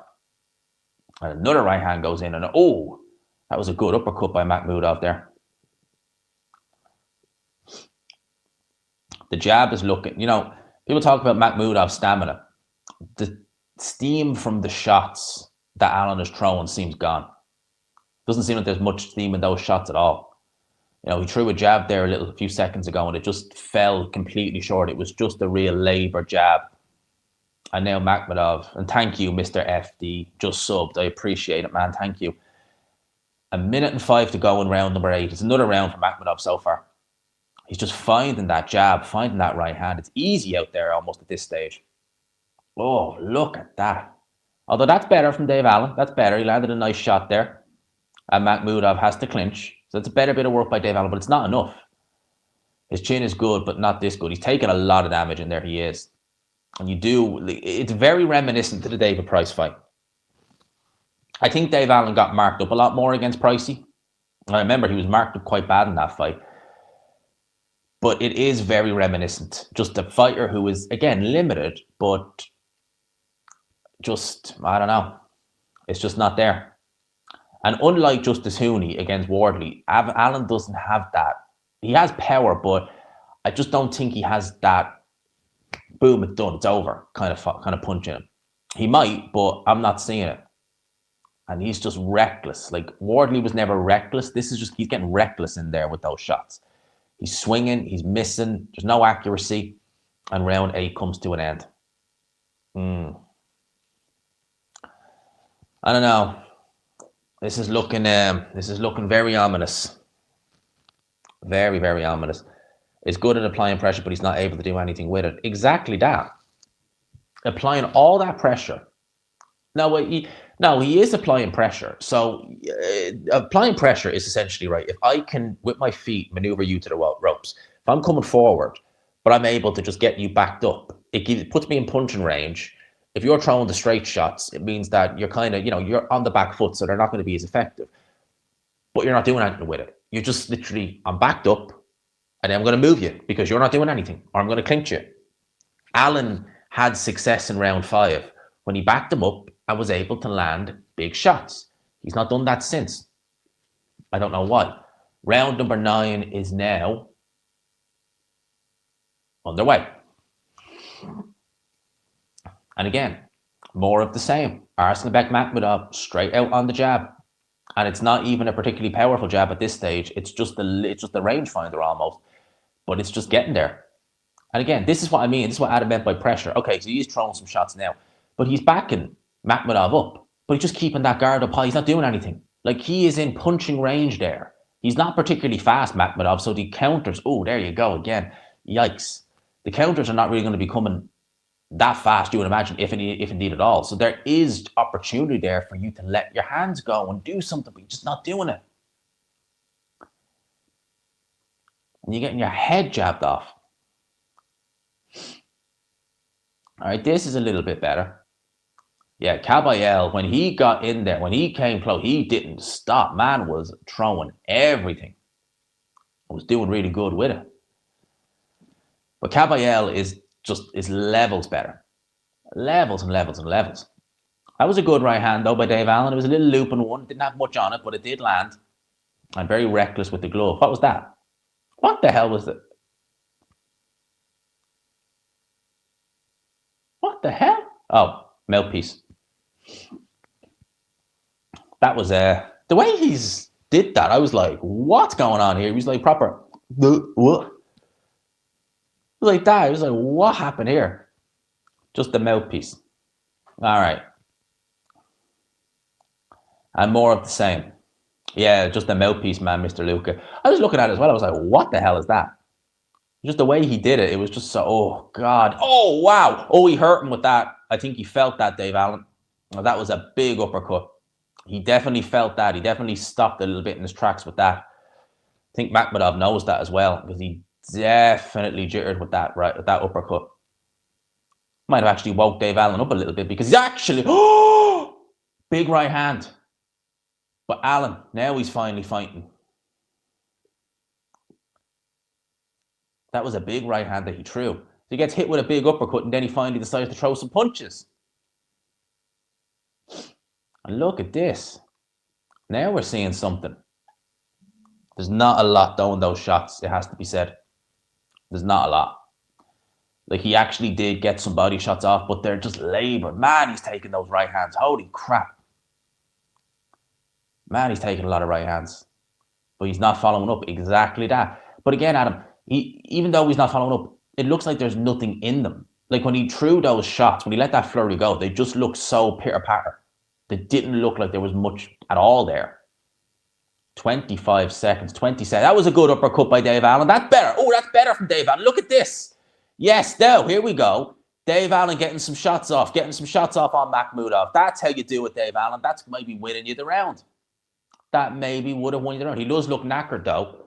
Not enough to win him the round, I don't think, but that is something. You want to say, show me something? Okay, there you go. You showed him something. He actually did something. Not enough to win him the round, but yeah, he looks knackered. I'd sit him down. I wouldn't have him standing. I'd sit him down just to kind of, let the legs rest, get the air into the lungs. That was good work by Dave Allen at the end of the round. Not enough to win him. Not enough to win the round, but it was something. He showed me something there, if nothing else. Yeah, nice right hand. Followed up. All right, some of them missed. They weren't exactly the cleanest, but all right. You did well enough. Again, not quite enough to win the round, but yeah. All right. It was better. I don't think he was as hurt as much as we'd necessarily think. I think that was just more the way he landed on the ropes. Round number 10 underway. But Dave Allen, I don't think that was enough for him to win the round. I don't think so. I mean, no. A little flurry at the end when you've had your head jabbed off for 2 and a bit minutes. It's not enough to win you the round, but it shows me he has something there. I mean, if you're Dave Allen, you're going to be kicking yourself if you lose this fight, because there is moments here like that where you could have actually done something. Now he's letting some shots go. Now he's up close, and now he's actually doing something. That was naughty from Makhmudov there. You're not meant to leave your hand out like that. But now we're actually seeing Dave Allen, when he's knackered and way behind, finally start to actually apply a bit of steady pressure, with actually have some success and actually throw some shots. Amazing. Who would have thought? You think the man was a boxer? That's just, no, man. You don't waste shots like that, because you look knackered as it is. If you keep wasting shots and swinging like that, it's just not going to help you. And round number 10, Dave Allen's been stopped in this round a few times. Tony Yoka stopped him in this round. He actually is moving his head. Yeah, I know. It's weird. He does it right at the end when he's knackered and the steam is gone from his punches. But somehow that's when he decides, right, now let's start throwing the shots. It's like, right, now is a bit late, in all fairness. Now is a bit late. Oh, that's a nice uppercut. It's not much power on it, but it's enough. It's enough to stop Dave Allen a little bit in his steps. Minute and 20 to go in round number 10. We're nearing the end of this fight. We're in the championship rounds. Makhmudov is slowing down. He is definitely slowing down in there. You can see that. He's thrown a lot of shots in this fight. He's not put really a dent in Dave Allen, although he has probably caused them. Well, he'll have a headache tomorrow, Dave Allen. I can tell you that for sure. But Allen, when he gets backed up to the corner, he's just not doing enough. Like, again, this is not a round that you can't conceivably give to Allen. You just can't do it. 50 seconds to go. And again, he's still done very little. A few uppercuts landed, but not enough to win him this fight. But this is better. This is better from Dave Allen. Look at this, a little bit of steady pressure. Gets a nice little right hand through him. He will have a headache tomorrow after this, man. He's taken so many shots. He is going to wake up with a sore head. I'd love to know what the punch stats are for this fight and how many shots landed by both guys. Because I'd say it would absolutely be through the roof, the amount of shots he's been hit with, that are power shots as well in particular. I'd say he's landed easily 50% of the power shots. Easily he would have had to. Oh, look at that. And Makhmudov, very slow, very crude. But boy, has he as he landed some shots tonight. That's another round for Makhmudov, definitely. So, what are we looking at? Let's have a look-see here. And see how they're scoring on X. Some people are saying here, okay, some people are saying it's getting closer now. But it's still, yeah, a lot of people were saying, oh my God, Dave Allen. Yeah, but nah, for me, it's still going only one way. It's going only one way, and that is, well, that is this way, which is Arslanbek Makhmudov. And by the way, if you haven't already, there's 340 in the building. This is the last time I'll ask before I finish up. The last one more time when I finish up. Please consider hitting the like, hitting the subscribe button. It's free. Like, subscribe. It's all good. If you could. There's 340 of you in the building. Let's do it. Got 6 minutes left. I think we'll see the full 6. Round 11. Here we go. Round 11. We are in it. That jab, which has been landing on Dave Allen's chin all night, is still just as consistent as ever. But Allen actually, with a body shot, actually landed a few more shots, but he gets hit with another uppercut by Makhmudov. Another uppercut lands. And it's still very crude. It's very crude by both guys, to be fair. Oh, he wouldn't DQ Makhmudov. He's only given him one warning anyway. He's only docked 1 point. He's actually living in Canada, believe it or not, Makhmudov. I think he's Russian-Canadian. Based out of Canada for many, many years. Look at that. Again, this is just so sloppy from Dave Allen. Like, he's up close. He's not letting the shots go. Then when he does, they're just wasteful shots. They're just very, very wasteful. And Makhmudov is just able to just clinch and just push him back and then land the jab. And look at this. When he gets Dave Allen back to the ropes, that's when Allen's in real trouble. I didn't think this fight would go the distance. It looks likely it will now. But another right hand goes in by Mac. And another. There's too many shots being taken. Another one. Oh, look at that. Another one. And an uppercut by, oh man, holy crap. Jesus Christ. Right, punches thrown through round 10. 85 landed. 85 power shots landed by Makhmudov. I don't believe those punch stats.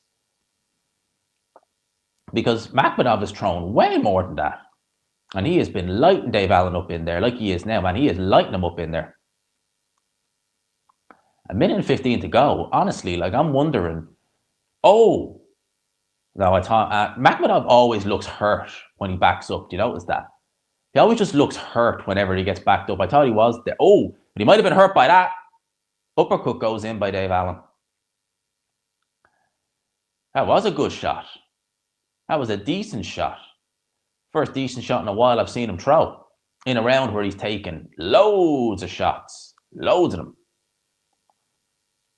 And another one right there. This is Allen's best position. This is his best place. Get him backed up to the ropes and let some flipping shots go. But he isn't, and he's only got 30 seconds left in round number 11, and then he's only got 12 rounds to pull this one out of the bag, which it looks very much like he's not gonna. You might give him 2 rounds plus the point deduction. After that, it's just been Makhmudov after Makhmudov. It's just been nothing but him. And this has been a big round. Look at that. That's a huge right hand that he lands. Another one. Man, you can't look away, man. You can't ignore this. Man, he is taking some punishment in there. Look at that. And he loads up. You can see that. He's literally like, ugh, I'm getting ready. But you can see that coming a mile away as round 11 comes to an end. Yeah. Yeah. It's not been great from Allen in the slightest. It's not been great whatsoever. Nope. How can someone have moved so slow as Malak, literally with their hands down, you're applying pressure, but you do nothing? Yeah, Anthony Joshua must be looking at Makhmudov and thinking, oh my God, I'm going to have a field day with you. Because he's probably going to fight. I'd say they'll do AJ Makhmudov next. AJ will have a field day with him. If this is how quick he is and how little he can deal with pressure, he will have a field day with Makhmudov. AJ has a great uppercut as well, so you can imagine when that lands. Good Lord. No, he's definitely shown a lot of heart in this fight, if nothing else. Round number 12, Dave Allen needs a knockout to win this fight. If he doesn't get a knockout, even knockdowns won't be enough. And straight off the bat, Makhmudov starts as he ended the last round, throwing loads of jabs and right hands. Dave Allen taking them. I say starting as he started the last round. He's been doing that all fight. That AJ fight is that's AJ's street fight. Man, AJ won't be able to miss him. Like Anthony Joshua, he'll have regressed a lot since that Dubois defeat. He won't be able to miss Makhmudov. It's going to be literally target practice for him. It's going to be painful for Makhmudov now. But AJ won't be able to miss him, honestly. 2 minutes and 10 seconds to go. And again, the urgency just ain't there from Dave Allen. He's going 12 rounds for, I think, the second time in his career. And there's just nothing there. Misses with a big right hand. And just takes more jabs by Makhmudov. That's all it's been. Dave Allen just getting the head boxed off him, the head jabbed off him. It's lacking such urgency. And a loss now, at this stage, where do you go? That is the question. Like, what do you do after this loss? Where do you go? Because, you know, you might get there you go. That's more like it. The dare punch stats I can believe. But again, they're saying he's only landed 89 out of 100. I don't believe that. Again, these punch stats, I don't believe them. They don't look right. Because Makhmudov is landing consistently on Dave Allen. And he's getting through the guard. I don't believe those punch stats. Like, there you go. Ooh, that was a good right hand. That was a decent shot. And you still got over a minute to go. You can do something, man. You got the crowd to their feet there. It won't be a draw. There's no way it's going to be a draw. I can't envision that in any way. So last minute of the fight. If Allen has anything, it's just, as you say there, throw the kitchen sink at him. Throw the kitchen sink. That's all you really can do. Another point deduction. That is like 2 point deductions. This is going to,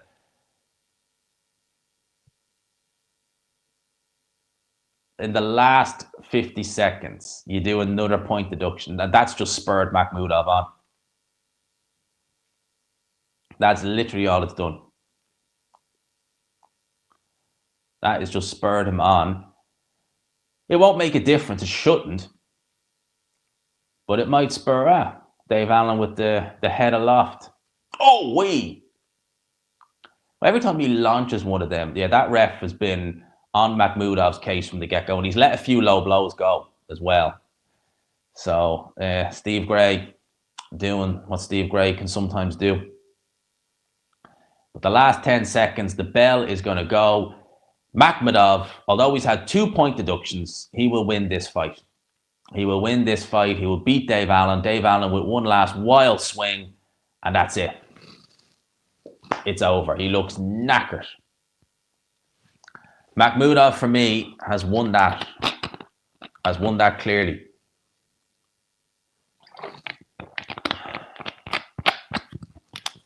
Let's see how the judges will have this, but you got to have it from Makhmudov, Wyatt.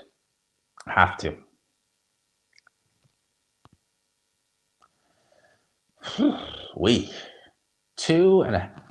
Nearly 3 hours we've been going. It's flown in.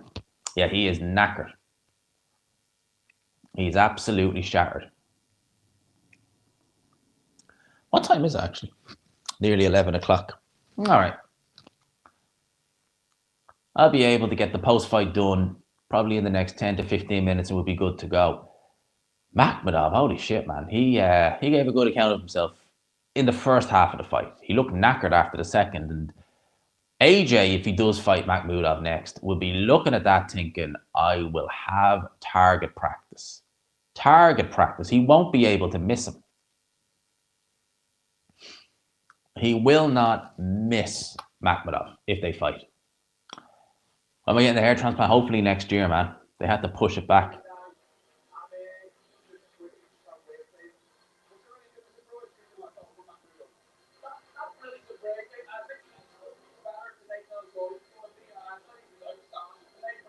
Outstanding. I wouldn't say that, Carl. I'd say he was meh. It was just that type of a fight.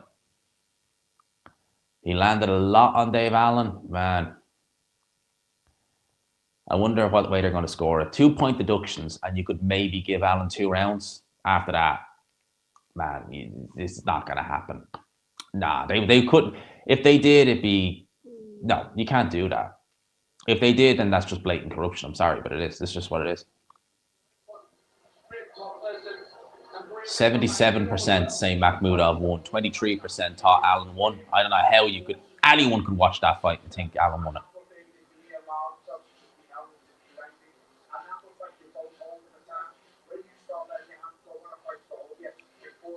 I hope not. I really hope not. But those point deductions were dubious to say the least. They were very dubious to say the least. And what do you really gain? Like, if you think about it, what do you really gain from Alan winning? Because, like, he's like, you know, that's not going to do much else. He's not going to win world titles, right? Like, that's, I don't really get it. But I just hope that there is no shenanigans. And we just get it fair. There it is. Yeah, it wasn't a great fight to watch.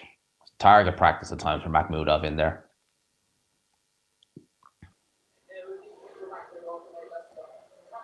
Well, the referee can do some things that you question, but I'm sure the judges will be fair. In fact, I'd say they probably will.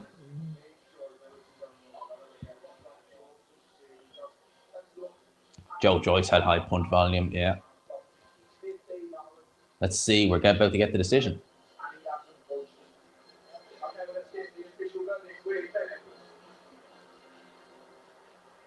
Ladies and gentlemen, after 12 rounds of action, we go to your judges' scorecards.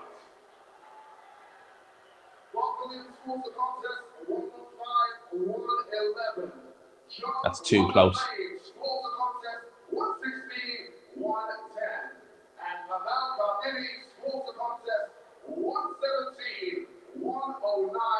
All three in favor of your winner by unanimous decision, the Lion, Arslanbek Makhmudov. Yeah, I knew you couldn't score it any other way. You couldn't have it. So it was 170 and 111 minus the 2 points. It was 118 to 110, and then it was 119 to 109 minus the 2-point deductions. So yeah, that's fair. That's fair. I don't know how you come back from that. I really don't, but that's fair. That's a fair result. So, people, Dave Allen loses for the 8th time in his career. Arslanbek Makhmudov may get an Anthony Joshua fight off the back of that. AJ will beat the living crap out of Makhmudov. He won't be able to miss him. He will not be able to miss Makhmudov at all in there. So, people, I am going to do my post-fight review.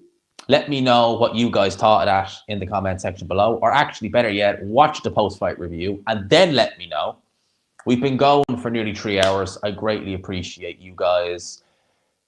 It's been a long 3 hours, believe it or not. It's been fun. It's flown in, but I'm tired. I'm tired of that. Talking for 3 hours isn't easy. But people, thank you to everyone who's locked in. Thank you to Adam and Jason for the super chats as well. They're much appreciated. I will chat to you in about 15-20 minutes. In roughly about 15-20 minutes. So until then, people, take it easy. Hit the like button. Hit subscribe. All of that good stuff. We had a good live tonight. And we will see yous in 2 weeks. 2 weeks, another watch along right here. We'll see you then. Peace.